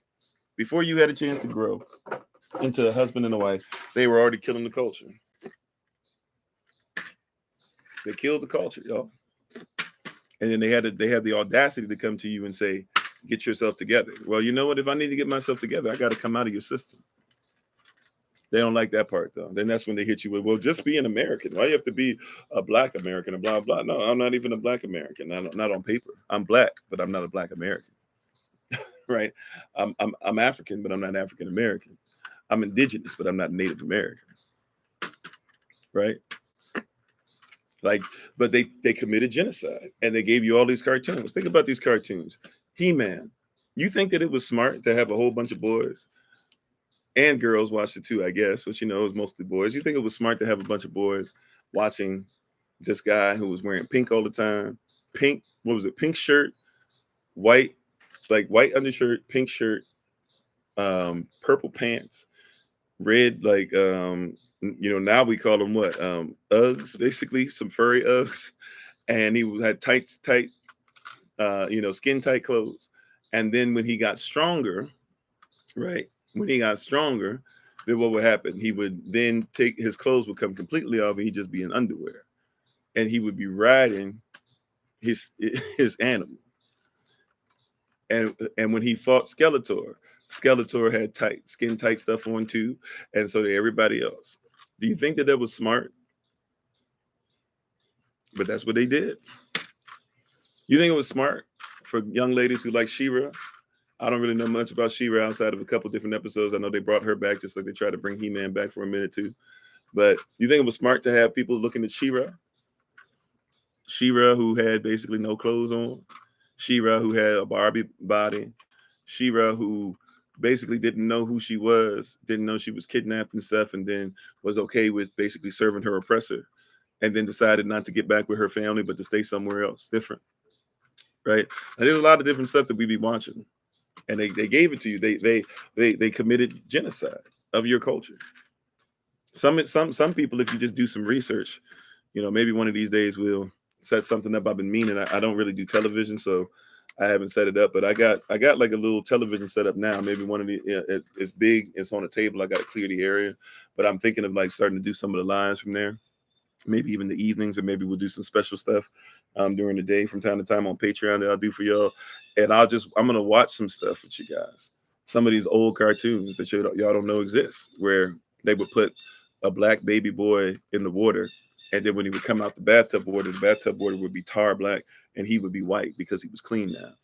And then he would slowly turn black again, and then the mother would use the towel on him and take the towel and try to wipe him clean. This is stuff that they play in other countries still to this day, by the way. I'm not even making that up. Like, I found that out. I didn't know how bad it was, but when I went to Belgium, which is one of the most racist places, if you know about what they did to the Congo and stuff, and different things. But my wife and I, we went there just trying to, get an in-between flight, and I walked through the streets and stuff. I probably shouldn't have, but I just wanted to see for myself. And you catch a lot of different stuff that you see, especially because of the way I look. I don't, I wasn't trying to be different. I was walking as what I am. And man, you see a lot of different stuff. You see a lot of different things that are out there. But the cartoons, turned it on, was looking for something to watch, right? Didn't even care if it was in a language, even though they do speak French over there. They had 3 languages that they mainly speak. I think it's German, French, and German, French, possibly Spanish. It's German, French, and something. So maybe Italian. I don't know. But I was looking for something to watch, and then I just so happened to come on the cartoon. I saw it was in black and white. I saw it was a little black boy, and the whole like hour I watched it, it was infuriating, right? But people used to watch it all the time. That's what black people had to watch too. That's what they had to watch too, and they watch stuff like that all the time, right? Hannibal. What about and by the way, even watching History Channel version of Hannibal, Hannibal's black, but they show up as completely white. What about the fact that they never told you about Septimius Severus and that he was an African emperor, but they never have him on any cartoons and stuff you were watching about Rome and all that or whatever? What about Lord of the Rings, and how Lord of the Rings basically has no black people? They finally put black people in the when they did the Hobbit ones, but even in that they don't have any parts, which is fine. Like, they're not supposed to be elves, and all the people over there are not supposed to be black. The Black Crows from Dumbo, of course, right? Literally, Jim Crow. That's the name. That's the name of the, and remember, Jim Crow was supposed to be something that they put. That's why he even was in the position here. He's smoking the cigar, and he got the leg out, and he does the little bend down, right? Like, that's what that's in. That's in Dumbo. They tried to take it out now, but that's in Dumbo. Or how you used to watch Tom and Jerry. Tom and Jerry had forgive me, my lips are chapped. I have eczema anyways on my lips, but I'm definitely not eating right for them to be this dry. But you had um what's her face? I forget what they called her, but basically you had the mammy character who you only saw like basically up to like her apron, and she was black or whatever, and she was always speaking in a specific way. You said you hear about cartoons because you were in church on Saturdays. Y'all kept me. Amen. But I'm just saying, like, you had a whole bunch of stuff. You had a whole bunch of stuff that was always going on. And I already talked about the white gloves. That Mickey Mouse, he had the white gloves on too. Why? Because Mickey was black. So you couldn't have a black remember, blackface was something that and people don't even recognize that. Blackface was something, people think that white people wore blackface first, right? And black people actually wore blackface first. It was a way for white people to feel comfortable. And when they felt comfortable, see, the blacker they were and the dumber they acted, then the more comfortable it was and the more acceptable it was to laugh. So that's why blackface is something that existed and still does exist. Don't forget Drake was out here in blackface too, not too long ago. I know everybody forgot that. Everybody didn't like it when Pusha T came out, but hey, he showed y'all what was up. They told you about Drake's life. The same Drake, by the way, that everybody just lifts up, and the same Drake that's out there messing around with these little girls, underage, on stage. Millions of people have seen it. Everybody's still buying them albums because we're so okay with genocide. People talking about what happens in this house stayed in this house when they messing with your little babies because we're still okay with genocide.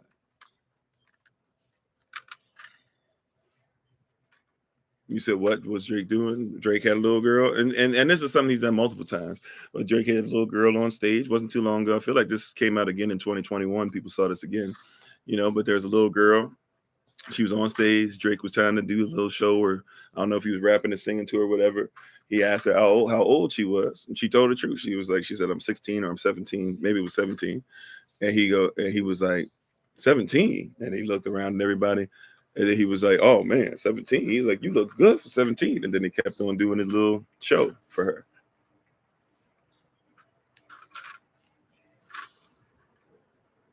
I don't even know if he did a little fake apology that you have to do after that or whatever. But, like this stuff is out here still.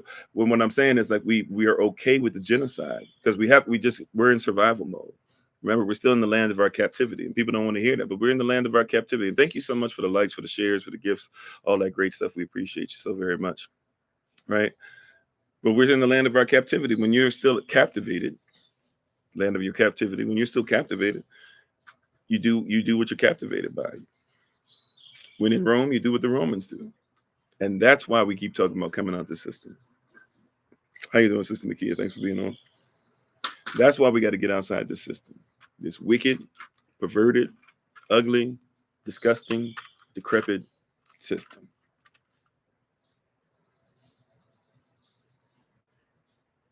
We have to get out of it.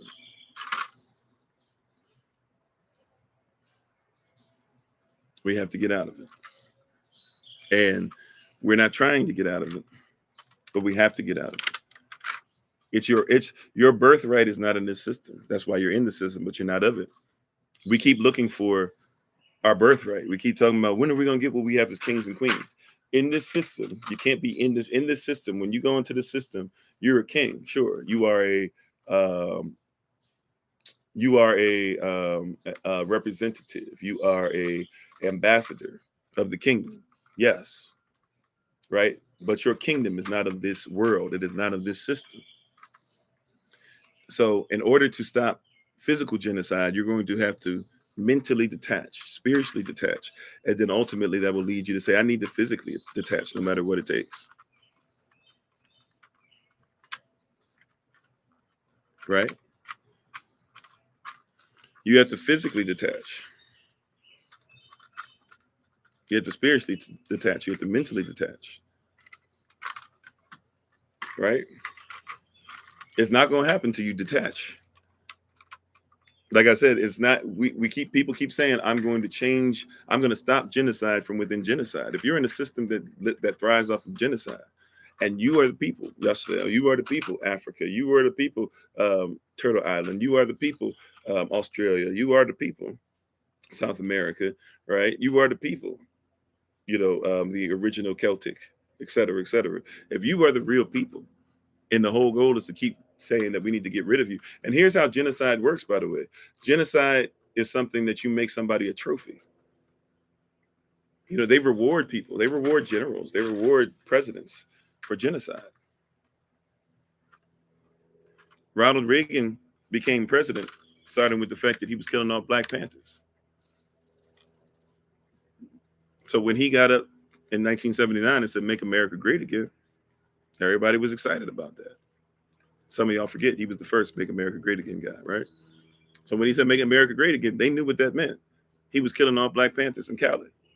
And he was excellent at it. And he was calling up Richard Nixon while he was doing it and telling them that we were Black people. Black people were basically monkeys that didn't have proper shoes. And he was telling people that if the United Nations and was going to try and help us in any way, shape, or form, that America needed to go ahead and get away from that and play the game like they wanted to help us. But the reality is that they shouldn't help us. And he's the same person that made sure that he was putting cocaine. Well, he didn't even give you cocaine. It would have been nice maybe if he gave you cocaine, because cocaine, you probably still could have functioned. He made sure he gave you cheap cocaine, right? Crack. And he made sure he put it in your neighborhoods so that you would die off, and then gave certain amounts of your people money that they had never seen since they had taken all your money, and said, hey, kill off your people. And then later on said, we're going to go ahead and put you in jail. Thank you very much for helping us to kill your people off.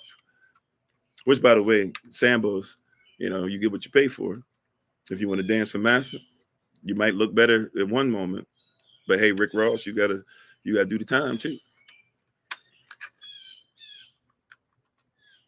Right? But it's genocide. You're part of a country that's genocide. At some point, you're going to realize it doesn't matter. It doesn't matter. Look, when Obama was the president, the genocide stopped. And y'all think Obama's the only black president. Allow me to show you some other black presidents, right? When Eisenhower was the president, the genocide stopped. Allow me to show you another black president. When Abraham Lincoln was the president, the genocide stopped. Allow me to show you somebody who was married to a white president and just was lighter than you. And so she was a brunette. And you think the brunette means her hair, but you didn't know that brunette in the 1800s was properly defined as being somebody who was brown skinned too. She just was very, very, very, very light skinned. So she fit in. And she had slaves. And so her husband married her because he had just as many slaves as she did. But guess what? George Washington, he married Martha Washington. Martha Washington was a brunette, a brunette, en français, or brunette, or brun in French. It means somebody who's dark skinned as well, brown skinned. And so when he married her, and he married her to get twice as many slaves, and then started, raping his slaves too. Did he get rid of slavery? Did genocide stop? If you go to the 8 presidents before him, the one who started it all, who had some black blood too, but was trying to run away from being called black too. Did genocide stop? That's the high. That's what y'all say, at least. Y'all think it is. That's the highest office that they got. Yeah, sure, Moreno, or or Français, Macron, etc. Yeah, we know that. Of course, it's all Moorish, right? And Moor, by the way, depending on what you're talking about, because there's different types of Moors too, and different people are talking about different things. Black and Moor, this, that, or whatever. They talk about the same people, but they could be talking about different type. Either way, though, it comes to a point where we should start just being a diaspora again. But long story short, you've had all these people. Everybody was talking about, I need, what is it that Maxine said, or Max, whatever her name was, but she said, I need to redeem the time. I'm redeeming my time. Everybody was so excited. See, she said, I'm redeeming my time. Did genocide stop?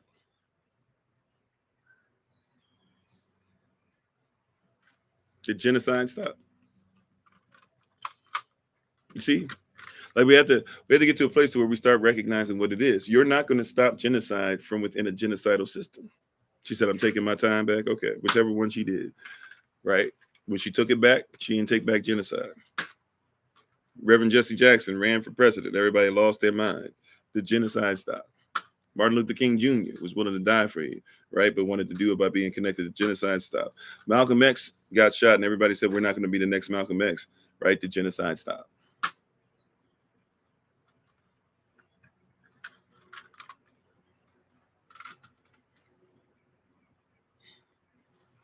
Of course it didn't. And you're still trying to be part of the same system. Even when people talk about, and let me just go ahead and beat some of us to it as far as our mindset. People are going to say, well, we tried it before with Tulsa. We tried it before with Wilmington. We tried it before with Roswell. Or I'm sorry, I said Roswell. Which one is it in Florida that we did it? Whichever one, right? But people bring up, we tried it with Philadelphia. We tried it with all these black cities, right?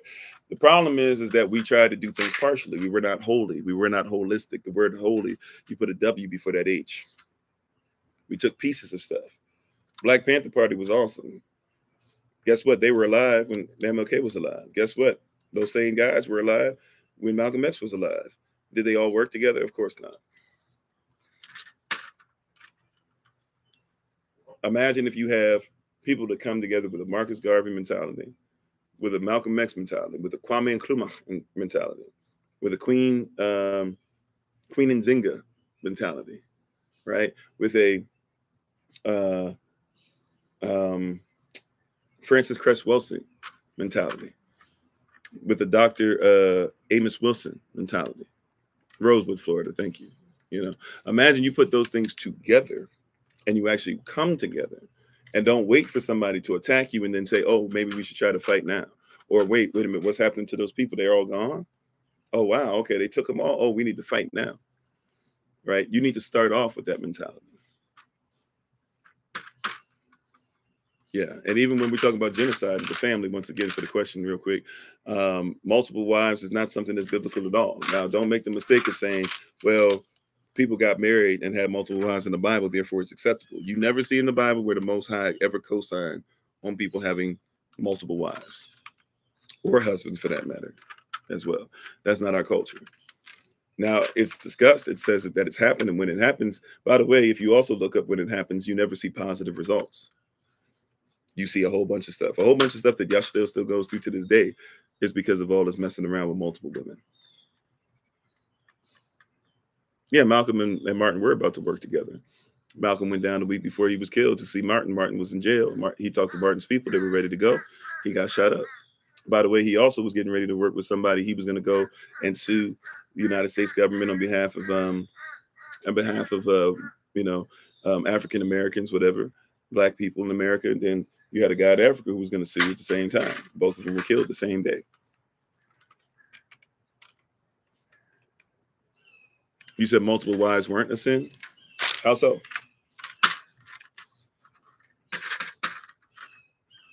See, whose law are you going by? Whose culture are you going by? Let me ask you, what did Yeshua, or who some people call Jesus, what did he say about husband and wife? How many wives is a husband supposed to have? Matter of fact, when he talked about divorce, was divorce, besides cheating, even in that, he would hope that people would still be able to reconcile. But as far as cheating, besides cheating, did he even say that divorce is something that we should be doing out here? Right? So if it's not lawful, then it's sinful.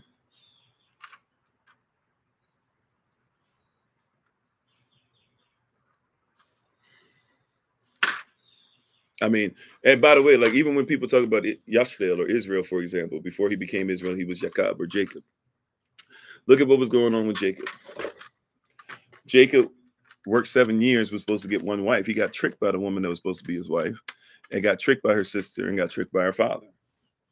And then still loved her so much that even though she did that to him, he worked 7 more years. But that wasn't supposed to be the way it started. So that shouldn't even been the way the stuff came to be. You said you got all those seeds but you can't spread them. Well, why do you need to spread them into a whole bunch of stuff? Why are you a woman's we even with the Ankh principle, if you want to go there, but a woman, she has a garden. That's what it's even called, in the Song of Solomon, when he says, let me eat from your garden. Right. But that's a woman's, sexual reproductive area, is her garden. And it's made specifically to make sure that it can take on your seed. Your seed's not going to be anywhere near as effective in every other. And I'm not talking about effective as far as physically having a manifestation. I'm talking about it's not going to be as effective as what it could be if it was all in one.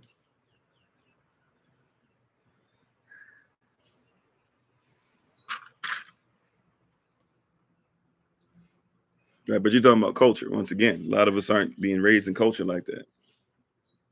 A lot of us as young boys, because men like to play games, so we like to keep score. That's why when you have as many girls as you can, you used to call it scoring. Some of you might still call it scoring.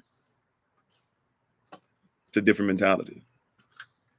It's a different mindset. Right? Being faithful to one.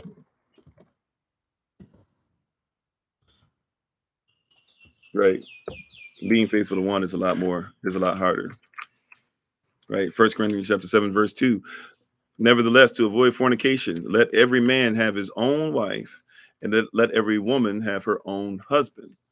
Let the husband render unto the wife due benevolence, and likewise also the wife unto the husband. The wife hath not power over her own body, but the husband. And likewise, also the husband hath not power over his own body, but the wife. Now, let's just be real. Let's go down this path, right? Let's just go down this path. If we were to go ahead and say, okay, we're going to say that you can have as many wives as you want. How do you see? This is when you start having to make up your own. And how you doing, Storm? You have to start making up your own laws, your own belief system, because it can't be in line with the natural law and kingdom law and universal law. So you have to start making up your own stuff that actually goes against things. Because if the wife has the right, because people don't recognize this. For example, if I wanted to fast from eating, guess what biblically it says I have to do? I have to go ask my wife permission. I have to say, Amma, is it okay if I fast? And she gets to tell me yes or no.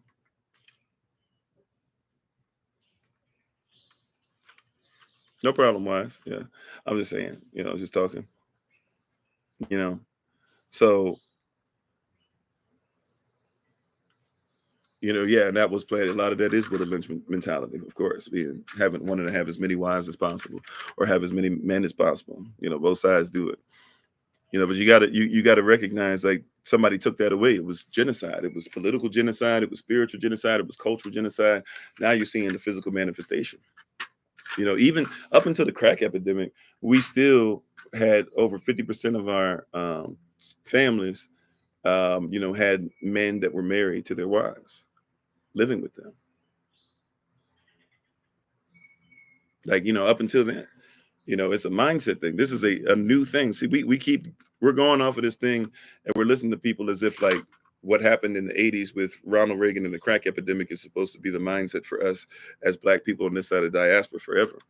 We're acting like our people on the other side of diaspora didn't just come out of apartheid.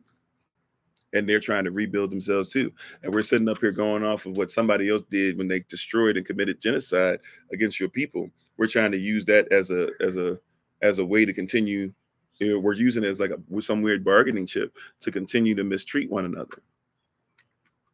Once again, I say again, until the 1980s, even with all the stuff we were going through as a people, marriage was still that important, that still 1 out of every 2 homes was going to have a husband like that, even with all the foolishness, with people going to jail, with people dying in war, with people being shot in the street, people being hung from trees. Don't forget that, like, chattel slavery, like, not just in prisons, but actual chattel slavery outside was still in the South until the 1960s and the 1970s. We know this for a fact.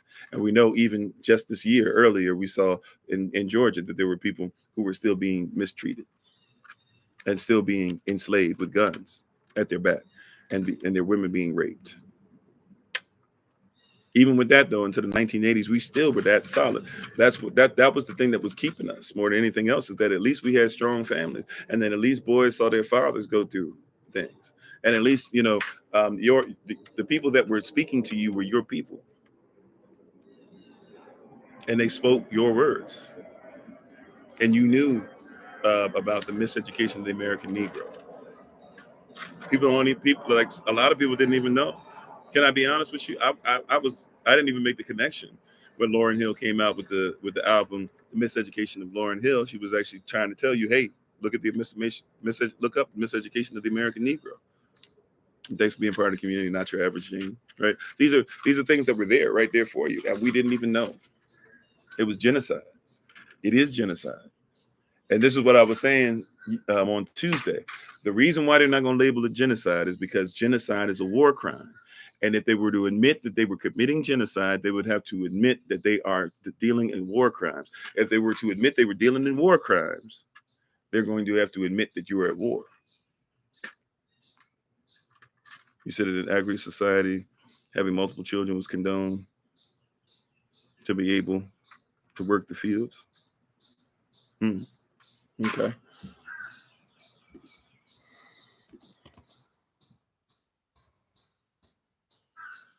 Making me look stuff up. Oh, agricultural society. Okay, or you talking about agricultural or agrarian? I don't know if I'm saying that correctly. Agrarian or agricultural. I don't know which one you're saying. Right. And even in our society, by the way, we used to be agricultural.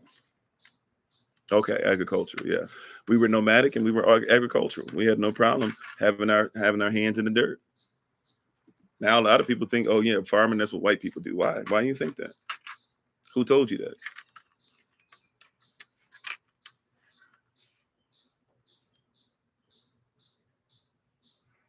You know, if you look up in the tree, if you look up in the trees right behind me and everything, you'll see that trees and leaves, they hang on, but they're still strong. Somebody comes on though and they see this and they say, cut that off. No, it hangs on, it's still strong. That's natural. In my culture, we don't cut that off. We're okay with that. Right? Like there's been genocide that's been there, but it's war. Somebody is at war. They won't teach your children. They're at war. Yeah, silent weapons for quiet wars, even. Great point. Yeah, that's why they control your food. We need to know agriculture. Yeah.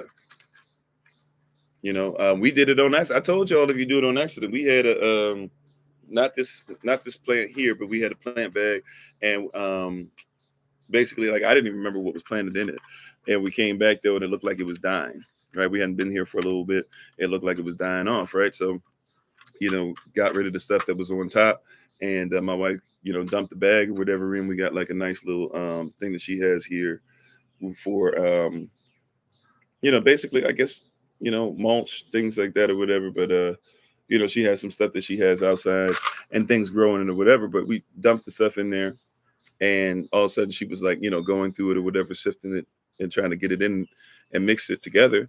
And then she realized, oh, potatoes grew. Even though the up top had grown, the root, the potatoes, the root, so they grew. So we took them out, right? And those are potatoes. We don't have to worry about where did they come from. We don't have to worry about if they have, um, if they were sprayed with anything. We don't have to worry about are they natural, are they organic? Like we grew them ourselves, right? And we have a lot of stuff out here like that, right? But even sometimes it surprises you. I told some of you before, potatoes is probably one of the best things you can do because they're going to have it here set up soon. They already did a test run when they wouldn't allow you to buy a certain amount of food, right? And so we told a lot of people, like, get a big bucket if you can. Get a huge bucket. They, those $10, $20 buckets or whatever, fill it up with a bunch of dirt and get some potatoes, right? Let those potatoes get in the bag. Don't touch those potatoes. If you're going to use potatoes, use other ones. Put them in the bag. Let them sprout. Take those potatoes out. You can even slice the parts that have the sprout in them. You can just even slice the little pieces or whatever and put it in the dirt or whatever. But or just put the whole potato, put it underground. We did that in the property or in the land rather that we did before we came down the East Coast. And then came around to some other places before we got here. We left it up there, right? And so those roots, they grow, right? And that's what potatoes are, they're roots. And so when more grow, you have more roots to grow. And eventually it gets to a place you can't even stop it if you wanted to. We had it growing in a big old bag here, like that's designed for you to be able to carry it from one place to another if we want to transport it. But, if you start growing potatoes, you can't even stop it if you try it once it gets to a certain level. Oh, that's what you did. You got potatoes. Yeah, and you can do that inside your house. You don't got to even do that outside. Just make sure that there can be some light coming to it. Even if there's not that much light, by the way, for potatoes, you don't even need that much light. So if you had nothing else, if there came a thing where they were shutting your stuff down and all you had was potatoes, bare minimum, y'all got potatoes to eat for free, right? Now go ahead and mess around if you want to season those things with different things or whatever. Get some parsley or whatever. That's not that hard to grow. Put it on your windowsill. Now you can pick it and you can do your own season and stuff. Grow yourself some chives. Grow yourself some onions. Not that hard. Those are not things that are hard to grow. You have a whole bunch of stuff that are roots. All these roots that you're eating: potatoes, sweet potatoes, garlic. What's the one I'm thinking about? I see it. The one for the stomach. I don't know why I'm having such a hard time with this one, but a lot of different things that you have, like these things just grow on their own. Leave them on the kitchen counter. Ginger, thank you, ginger. You got a whole bunch of stuff. We think that you're not used to eating medicinally, so you don't think about growing those things, right? Turmeric, of course. I mean, those are things that are simple. Those are things that you could do any time of day, any time of year. Those are things that you can have. Some of them that are outside. I mean, inside, if need be. Depending on where you live, you might be able to grow them all year round. right? Do some research on where you live too. Of course, you got to make sure you know where you live. But if you need to grow some of it inside, you grow it inside. You just make sure you keep the temperature where it needs to be. We're just not aware of these things, or we're aware but we don't do. And that's what I'm saying. Like at some point, genocide, like how do you stop genocide? It stops in the mind first, and then it manifests itself. Do you like and some of you who are listening to me who are dealing with some stuff, because we're all dealing in different things. Some of us who are dealing with depression, I promise you, one of the best ways to get out of depression is grow some food. Grow some food. If you don't think that you all that, or you don't think that you got anything to provide, or you don't think that you're anybody who's worthy or whatever, grow some food and see how that food happens, and eat your own food and see that you are worthy to be able to feed yourself. He said, show you plant love and it will provide. There you go. Right? Grow some dandelion. Those of you who keep cutting dandelion up or keep tearing it up out of your yard or whatever, that's one of the healthiest things you could have. Right? And these are all things you could just eat. A lot of you walk over. Now, once again, you got to be trained on it. So some of the stuff I'm talking about, if you don't know what it is exactly, make sure you get some training or take a class or do some stuff like that or whatever.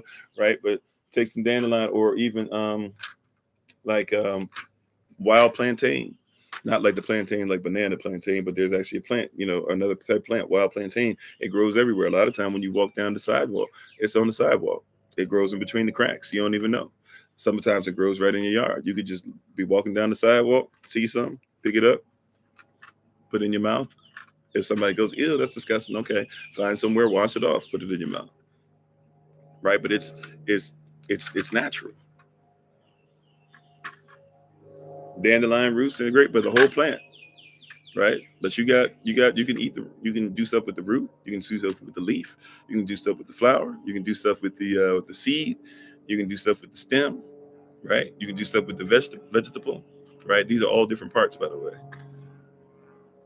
Right? You can do libations, a lot of this stuff. Like all you're doing when you're talking about wine, all wine is fermented food anyways, or fermented you know, um vegetation or fruit.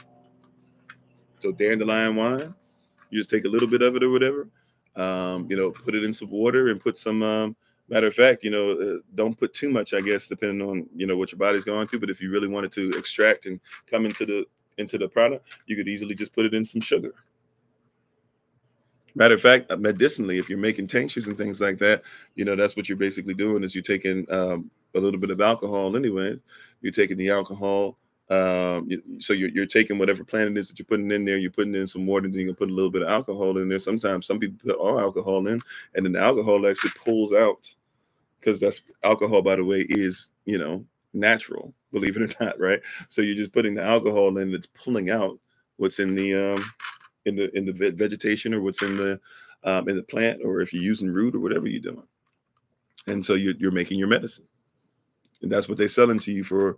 Some people hundreds of dollars. Now Amma, through Bloom and Flourish and stuff, she's not doing that. She's doing for like basically $20 now. But at the end of the year, the price might come up some, and she does stuff different. We do stuff via donation, whether it be donation for many different products and different things that we have or whatever, or coaching or whatever. But she does stuff as her business, so we ask that you be respectful of that business.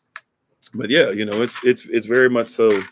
Very much so. There's a lot of stuff that's there, but we have been taken away from our culture, so we don't even think about it. You'll pay. You'll pay for vodka. Vodka's like potatoes.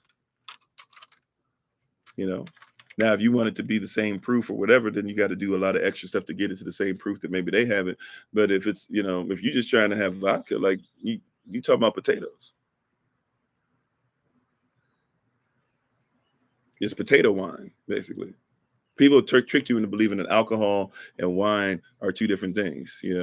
People even say, like in the Bible, when they talk about juice, when they said, having wine was juice. No, like wine was alcohol. Like it was juice that had fermented. You said you live in the South and the grocery stores have old produce, hasn't been fresh in so long. Yeah, a lot of places it's not fresh. And the ones that are fresh, you got to be careful with those, because a lot of those things are things that like are seedless and things. And if it's seedless, it ain't even real. Real talk. Some vodka comes from wheat, sure. Not all vodka is created equal, of course, right? I apologize. So vodka, there can be different types of vodkas. Long story short, though, you can make your own vodka. Right. And I'm just saying, if you're somebody who wants to go there, you might not want vodka at all. I'm just saying these things that you're doing that we're going, like one of the things, I didn't do it this year yet. I meant to do it this year. I've been traveling so much. I got to try it again. If you want to take, a lot of people don't know, like, when you buy a loofah, for example, if you want a loofah, you can grow a loofah. You know that, right? Like a loofah is a plant. you could take, you could just take, I forget which seed, it might be called loofah seed. I'm not even sure. I guess the plant is a loofah, but a loofah is just a plant. If you were to take it and let it grow, once it gets to like 2 months, if you wanted to eat it, it'll taste like okra. But if you let it keep on growing and growing, then eventually it gets to be the size of what you use for your back or whatever, and it has big seeds in it. That's why your loofahs, those natural ones, they have like the holes inside of them, usually like 4 holes. That's where the seeds are, whatever they're hard or whatever. You poke the seed out or whatever. You cut them up and you let them dry. Once you let them dry, that's a loofah. You clean your body with it. That's something that you used to know. But genocide took that away from you, right? Like you can make I forget which one. I don't want to say the name of it because I'm forgetting it right now, and my wife would get on me if I told you guys what it was called and then didn't. And I had the wrong plant. There's something that we were just looking at. She was talking about it on one of our classes, but she was talking about how you can take it and you can make a soap out of it or whatever. Right? A lot of people don't know, and we have people in part of the community that actually make soap and stuff too. But these are things that you can do, but nobody told you you can do those things. We have aloe growing right here. We have aloe plants and stuff as well. So yeah,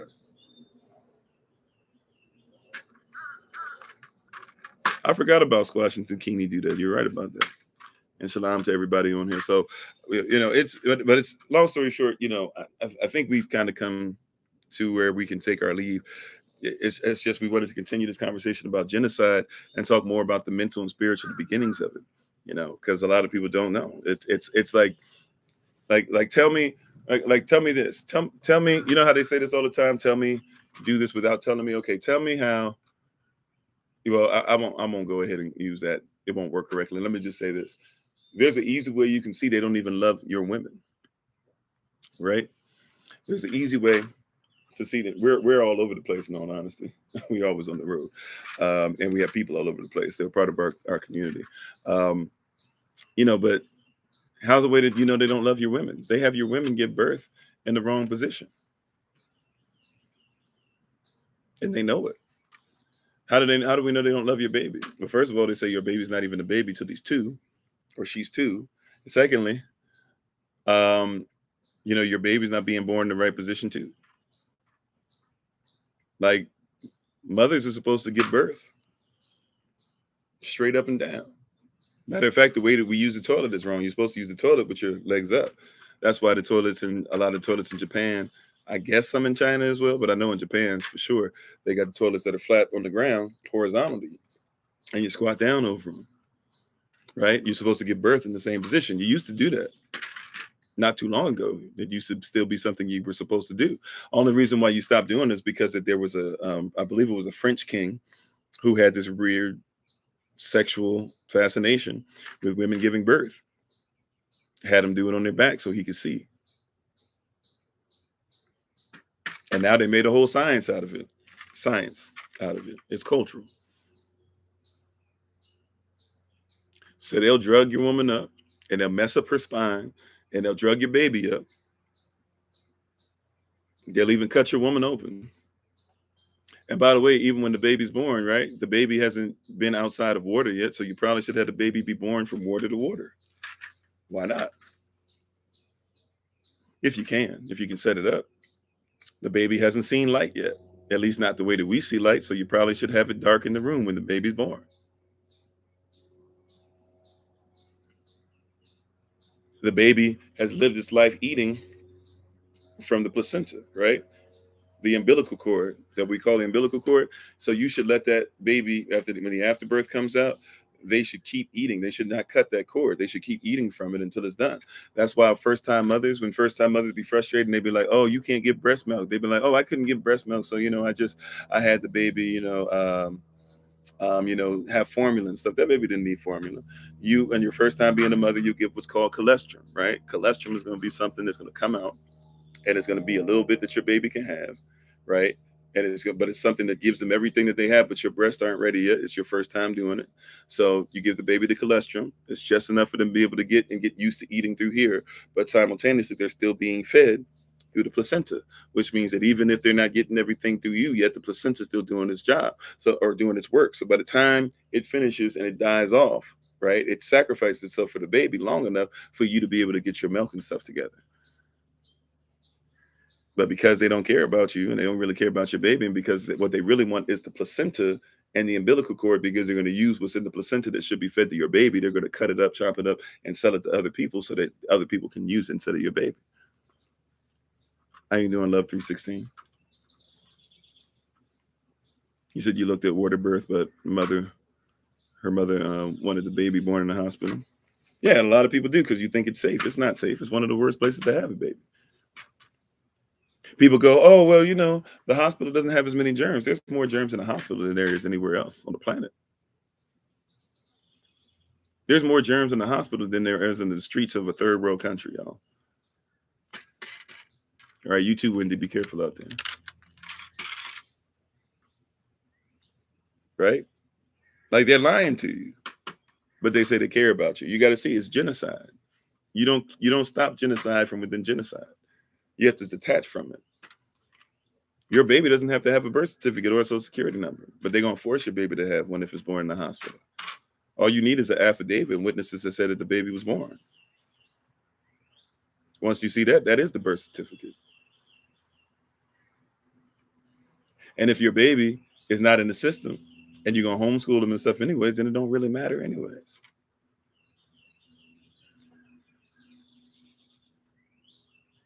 It's not illegal, and it don't matter. You don't want them to be part of the system.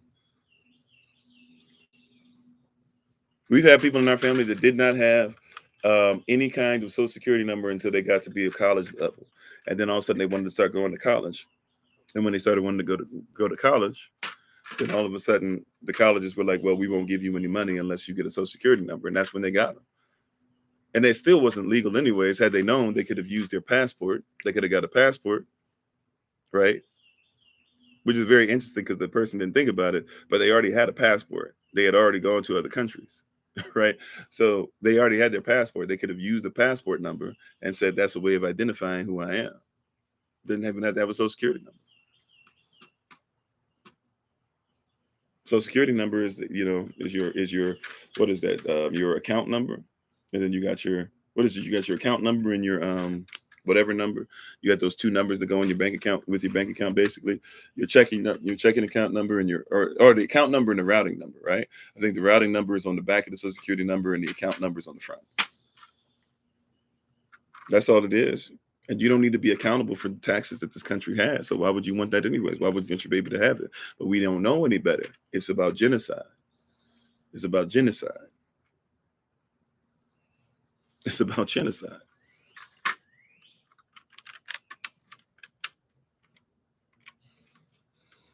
You said your birth certificate is just a paper for the government to make money off? Yeah. Yep.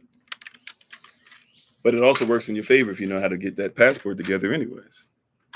So I'm just saying, like, it's genocide. And the reason they won't admit it's genocide because they've at least gotten to a place where they've been forced to admit that genocide is considered to be a war crime. And if genocide is considered to be a war crime, then we have to admit we're at war. And they don't want you to think about that. You are at war. I believe that Yahshua is the son of Elohim. So Jesus and God are part of another language and something that's outside of the word of Yah. And before there was a such thing as the name Jesus, because the letter J didn't exist when the Bible was written, but Jesus, and which is half man, half Zeus. And before there was such thing as God, which is a Germanic deity. I believe in Yahweh Elohim, Yahshua HaMashiach, who is the Messiah, Ravak HaKodash, who is the Holy Ghost, the Holy Spirit. right? But we are at war every day, all day, right? We're in a battle, and you have to recognize it, and that's why the way to win this battle is to separate. You are trying to fight an enemy who's about genocide. You said Queen Elizabeth II would have to go to jail in her third jubilee. I mean, yeah. And once again, you had to depend. See, even in that, they don't think they're. See, they watch this. Like, I'm trying to. I'm trying. I'm going to make sure that I'm obedient, right? However, yes, do I believe if Yahweh of the Old Testament is the devil? Nope, nope, nope, nope. And if you're going to use the whole Baal thing, or if you're going to try to get into some other things that don't make sense, Baal and Elohim are titles. And at one point, Baal was supposed to be just another word for Elohim. Yahweh always was the Most High. And then people started worshiping Baal.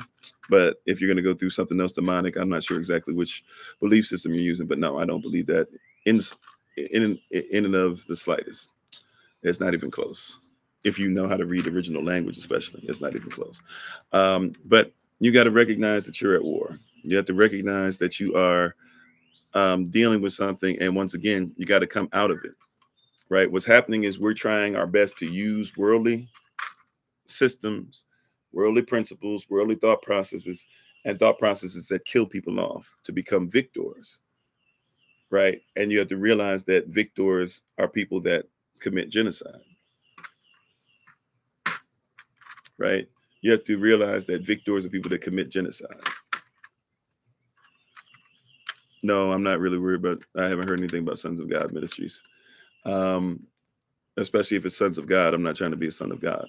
So, long story short, you got to be about your culture, and you got to be cultured, and you got to recognize what's going on. And genocide is there, right? Genocide is something that's here, and so if you're going to try to use their systems, see, that's why we try to teach law, right? There's laws out there to protect you. Thinking about things that are there. I don't know if I have time, right? But I'm talking about this right now, if you don't mind. Um, so, when we're talking about genocide, you got to recognize people are trying to do things through genocide. Like even somebody who's out here, like you got to look at God, you got to look at God, like kind of kill off what you're doing and pay attention to what it is, and this is what I want, and this is blah blah. Like I know that's not what you mean, but that's the culture, right? It's genocide, right?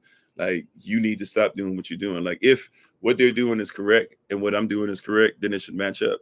If one of us is doing something that's incorrect, then we need to figure out who's incorrect. And the Bible keeps telling us to come out of the system and to be separate and to be apart. But everything that we want, like think about it, everything that we've been taught to fight for is to be included. Include us in everything, right? Include us in everything. Why? There's certain things you should stand on that nobody else should stand on. I don't want to be included in everything. I don't need to be included in everything. It's not biblical to be included in everything. It's not. Yeah, we're fighting the wrong fight.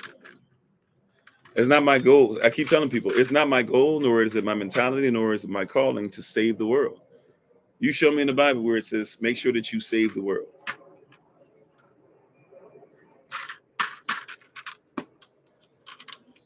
You will not find it.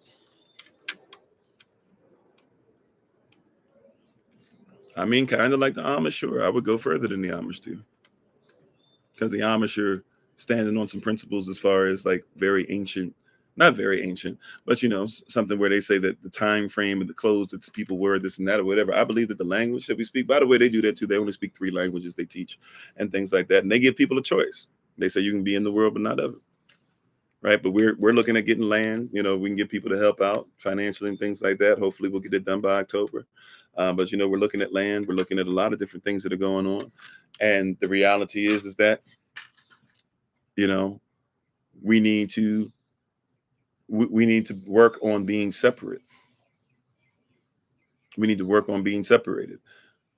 Right. We need to work on being separated.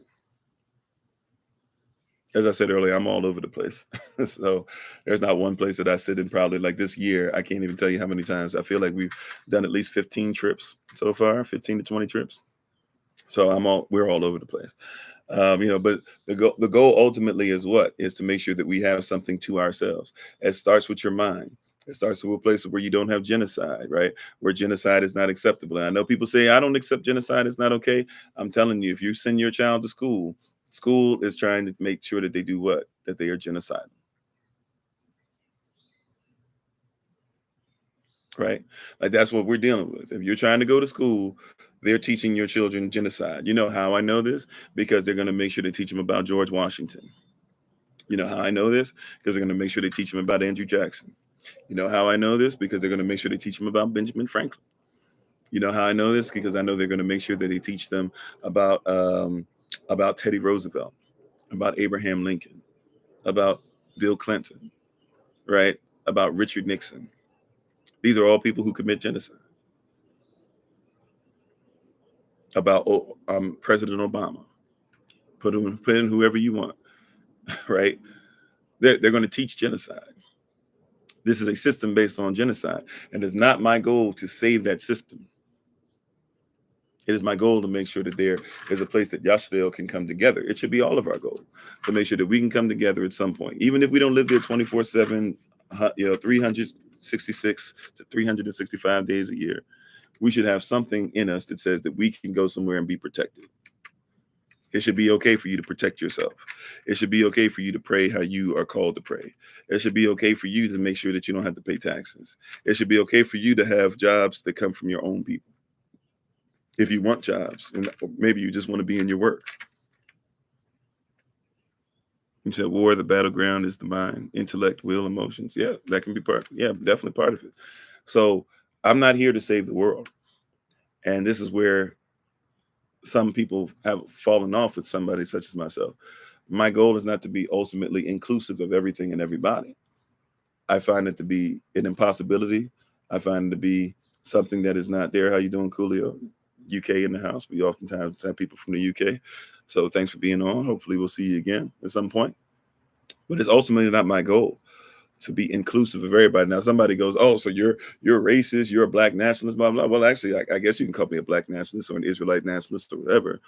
But that's not what I mean. I don't mean that we can't ever be around anybody white, right? But what I'm saying is that when it comes to people who are trying to tell me on one hand, be part of a system, but then say the system has the right to hate you and to kill you and to do a lot of things like that, that's not something for me at all. And that's not something I would suggest to any of my people or anybody who's like-minded.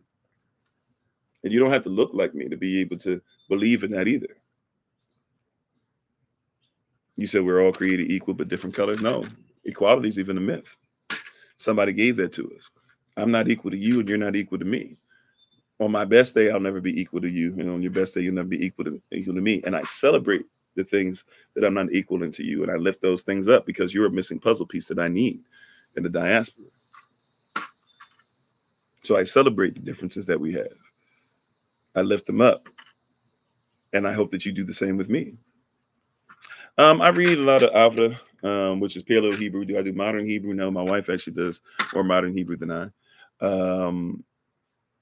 I can talk about some things in the Greek, sure.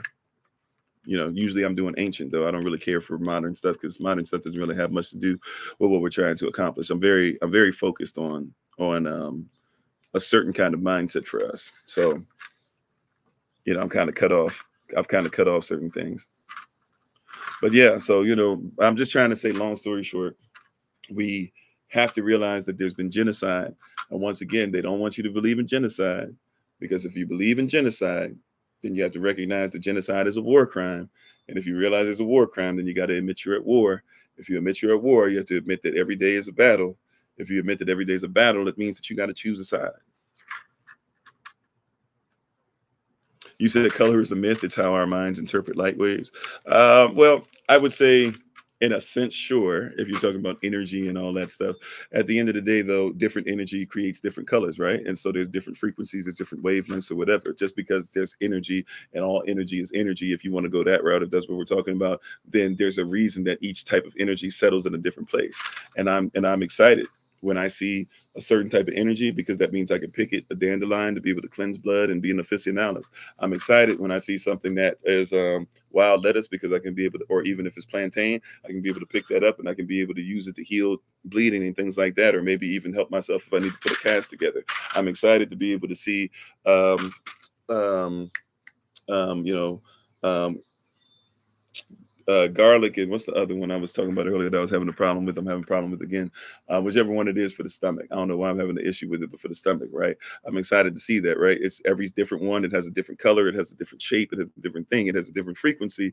Ginger, thank you. So I'm excited to be able to see. I'm excited to see sweet potatoes, because sweet potatoes is great for the pancreas. I'm excited to see, you know, anything that's red colored, because it's going to help me with my blood.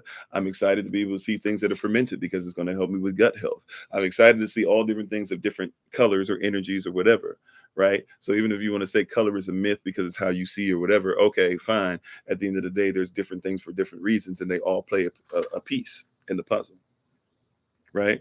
They all play a piece in the puzzle. So whether you want to call it mythical because it's how your mind is, it's like when you say the sky is not blue, it's only blue because of how the sun comes to the atmosphere. Okay, cool. I'm excited to see, when I look up, I'm excited to see the sun come through the atmosphere. It serves a purpose, right?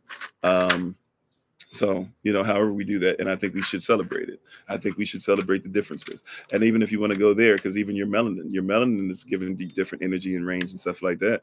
Guess what? Like, it still means that you should probably eat different depending on what your melanin is. So you should probably be in the sun a different amount of time. You should probably use different things in your ear, because different people with different types of melanin or different amounts of melanin have different viscosity in the earwax. Some people have selenium at the center of their melanin. Like if you're somebody who's considered to be like a POC or something, more than likely you'll have selenium at the center of yours. If you're somebody considered to be more of what we call now through the social construct white, you would probably want to deal with some different stuff, because you have not selenium at the center of yours, you have sulfur at the center of yours, which is why somebody who's dealing with that fake color you're talking about can go in colder places sometimes and be able to have like more of their skin exposed, because sulfur is going to be able to do better in the cold, right? So we can talk about it being energy based or whatever. At the end of the day, however you want to get to it, it's still creation, and it's probably something we should talk about, and we should make sure that we admire, right? So if I see an Irish lass and she has red hair, I admire it.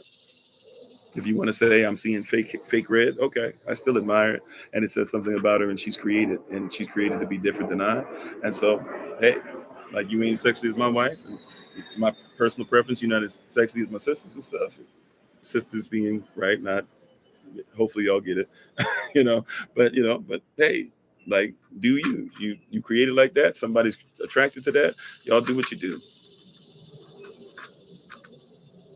So, but to each their own. It comes to a certain point where it's like we're not going to admit that there's this cultural thing, or that we're created to be in different positions and things of that nature. But we had that stuff taken away. So once again, something that should be very apparent, like something that makes sense to everything else in nature and natural law, except for somehow us, who are supposed to be so much higher than nature now. We become so much higher than nature that we've forgotten how the natural law works.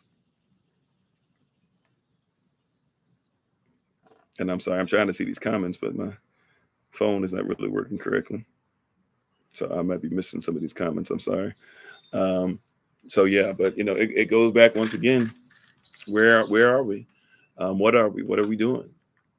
You know, what are we doing with these things? What are we doing to push ourselves forward? Yeah, you uniquely designed, formed, made in Elohim's image. And even in that, it's that word in Elohim's image, it actually means inside of his image. So we're inside of him and he's inside of us, right? Like it's a symbiotic relationship. So, we might say, oh yeah, colors a myth, this and that or whatever, but we know that birds, tell the difference between each other, not just because of smell. Matter of fact, birds have poor scent. A lot of birds are not actually that great at smelling. A lot of people think that they are. A lot of birds can't smell that well. They see very well though, so they see each other. So, even in that, you could say like smell is not really a thing. Okay, like, but smell is just you trying to take energy waves and things like that. And the energy waves that are connected to the receptors inside of your nose and all those things allow you to be able to smell. So you could say sight and smell aren't real. But I mean, reality is we use these things, right? So I get what you mean, I guess, overall. But at the end of the day, like we should lift up the differences. right?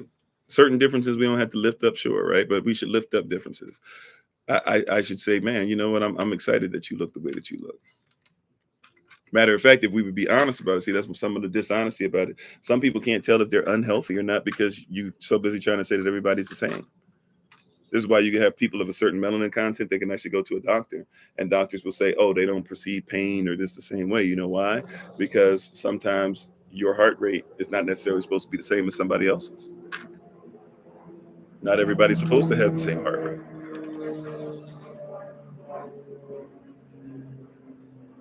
Thank you, Trevon. Appreciate it. Yep, Storm, the truth should set you free. You said, "Do I know how to get rid of carpal tunnel?" Not really. Well, hold on. Well, carpal tunnel can be a couple different things, right? Well, I guess mainly isn't it just? Well, I don't know. I don't comprehend. I'm be honest with you. Like, so my wife, she's the herbalist. You know, she's the one that has the answers in those things. I'm not sure what carpal tunnel is. If carpal tunnel is, see, like I know it can be like, obviously like stuff sticking together and stuff. But it can also be weird. My mother had it. I had it through sports for a little bit, but it wasn't really like a, it was more acute than anything else. I guess carpal tunnel is what like it has to do with mucus buildup too, right? It's inflammation, so that's mucus buildup. So it's basically itis, like any, like something itis. Whenever you see itis on a word, it's just basically talking about mucus, sinusitis, mucus there. Sinusitis or something like that. There's mucus in your back around your spine. Um, what is this? Something itis, whatever this is. It's itis, is basically mucus buildup. So that's probably part of it, a big part of it. So if you're dealing with mucus buildup and inflammation, you can eat things to just make sure that you take care of that. You can have things that's like turmeric, is really good. Cayenne pepper. I wouldn't eat cayenne pepper every single day, but maybe 2-3 days in a row, take a day off or something like that. At least that's what I heard from certain people that I trust a lot. Yeah, arthritis. Thank you. Yeah, whenever you see itis on any word, all they're saying is that you're dealing with mucus. So, you can try to have things, of course, that spit it up.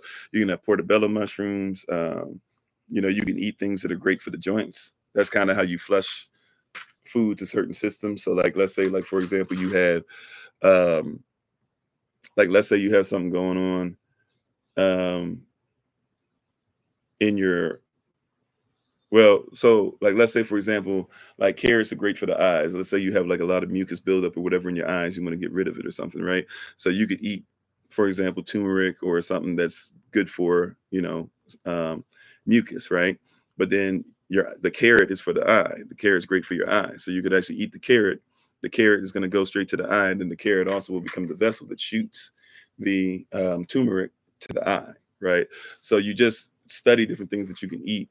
Make sure, of course, if you're on medications, see what those medications are supposed to be before they were modified, because certain things don't mix, right? So you could have a medication that's like a form of something that's not supposed to be mixed with carrots.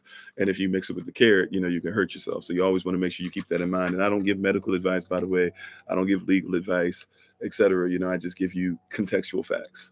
So know that I'm not giving financial advice today either. I was talking about equity. I just give contextual facts. I just have to make that known, right? But you make sure you know what that genetically, because all the medicines are, all these pills are, all they are is just basically genetically modified herbs. So you find out what herbs those medicines are supposed to represent.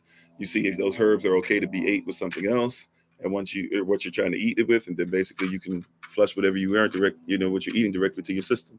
You have to be careful, especially people who are like on blood pressure medication and stuff like that. You have something that'll help you, but it'll make that blood pressure rise sky high. And until you make sure you start coming off of whatever medicine you're on, or make sure you find something to eat to take place of that medication you're on, you're going to have a problem. So you study. We have classes that we do as well. My wife teaches a lot of classes, natural medicine classes, herbalism classes. She's teach classes on cysts, things like that. She also has company Bloom and Flourish that she's able to use to be able to give stuff out, and she makes tinctures and things. Now hers is a business. Ours is donation only. as far as for this particular organization, Servants of Christ, that I'm over. Hers is a business though, so we ask that you respect her business. She still helps out the community. She still gives lower prices and stuff, but it is a business. But yeah, she teaches in classes and stuff like that as well. So we have different ways of going about it for sure.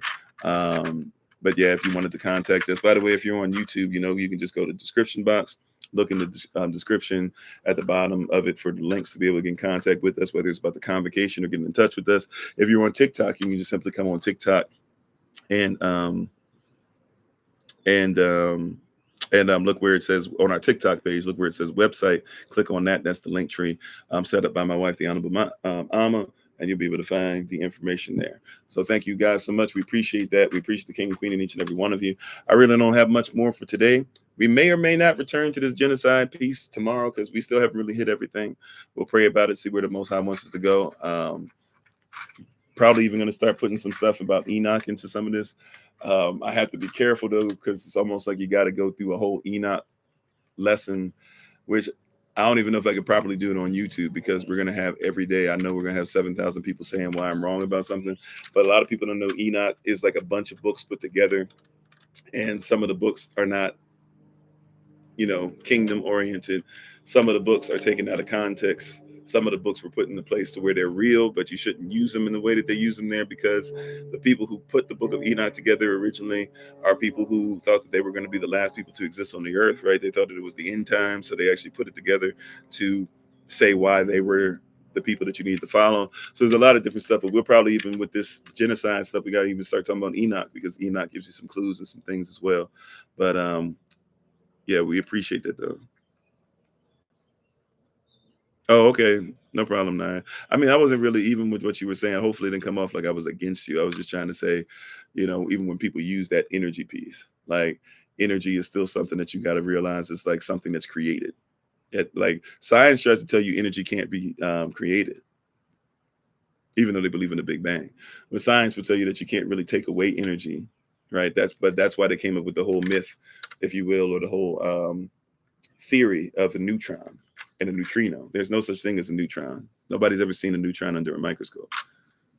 Believe it or not, nobody's ever seen a neutron. If you think you've seen a neutron, somebody lied to you, right? Okay, cool. Yeah. So, but thank you all. We appreciate you. We honor the King and Queen in each and every one of you. Even if you're not living inside that kingdom, queendom yet, we appreciate the potential King and Queen in each and every one of you. I'm going to go ahead and get ready to take my leave for the moment. We shall return at 8 p.m. Eastern New York time. For those who want to join us again, we'll be on TikTok only. Try and have some videos and stuff. Try and have some more stuff added for you guys for who are part of other things going on. Thank you guys. Well, just thank you guys for being part of the community and doing what you do, for stepping up, for helping each other out, for being a blessing to each other, for the likes, for the shares, for the gifts. If it's your first time, one time of many, if you're going to come back on with us, we really appreciate you. We honor you, and we look forward to coming in front of you all again. And the main thing we want you guys to remember, is what? That, hey, genocide is real. Genocide is a war crime. That means you're at war. That means that you're dealing with criminals. That also means that you're in a battle. So be ready for it. Aman. Thank you so much. We give all honor and praise to the Most High. To him be all glory, majesty, dominion, and power, both now and forever. We ask that you study this word and meditate on it, so you're not just be hearers of it, you can be doers simultaneously. We ask that you continue to support and look up things for my wife, the Honorable Maya, and I'm sorry, the Honorable Amma. Who lives a life that's able to be honored. And you can check her out at Bloom and Flourish, not on TikTok, YouTube, or website, and Pinterest. Not A-N-D, but the letter N, Bloom and Flourish. So we're thankful, we're grateful, we appreciate you. We're excited to be able to have you guys on again. And we'll see you guys later on this evening. For those who have class, we should finally be back up on discipleship class. And we thank you again. We appreciate you all. We honor the King and Queen, each and every one of you. And please, as far as Bloom and Flourish stuff, don't forget that the tincture of the month is dealing with your skin, right? And having having more youthful, exuberant skin, which is going to help you with blood flow and other things like that. But she also has many different tinctures that she'll be able to provide for you. And even if you want some one-on-one stuff, you can go ahead and contact us, and we'll make sure we get you her information. Thank you so much. We appreciate you all again. And as always, it's been Pastor Kofi, Pastor Servant to Christ, where we are always changing lives one mind at a time by being a voice of the voiceless and speaking the unspoken until I have the great privilege, opportunity, and responsibility of being in front of everyone again. Please remember, as always, Yashlel, that you are loved, you are necessary, you are majestic, you're fearfully, wonderfully made, and you, which is all of us working together, will be the reason why people who are in the system no longer have to be of it. Shalom, everybody. We will talk to you soon. Thank you so much again. Kwame Yashdel, Tadach, Anai Tadach, Bavakasha, and have a great day. Peace. Talk to you soon.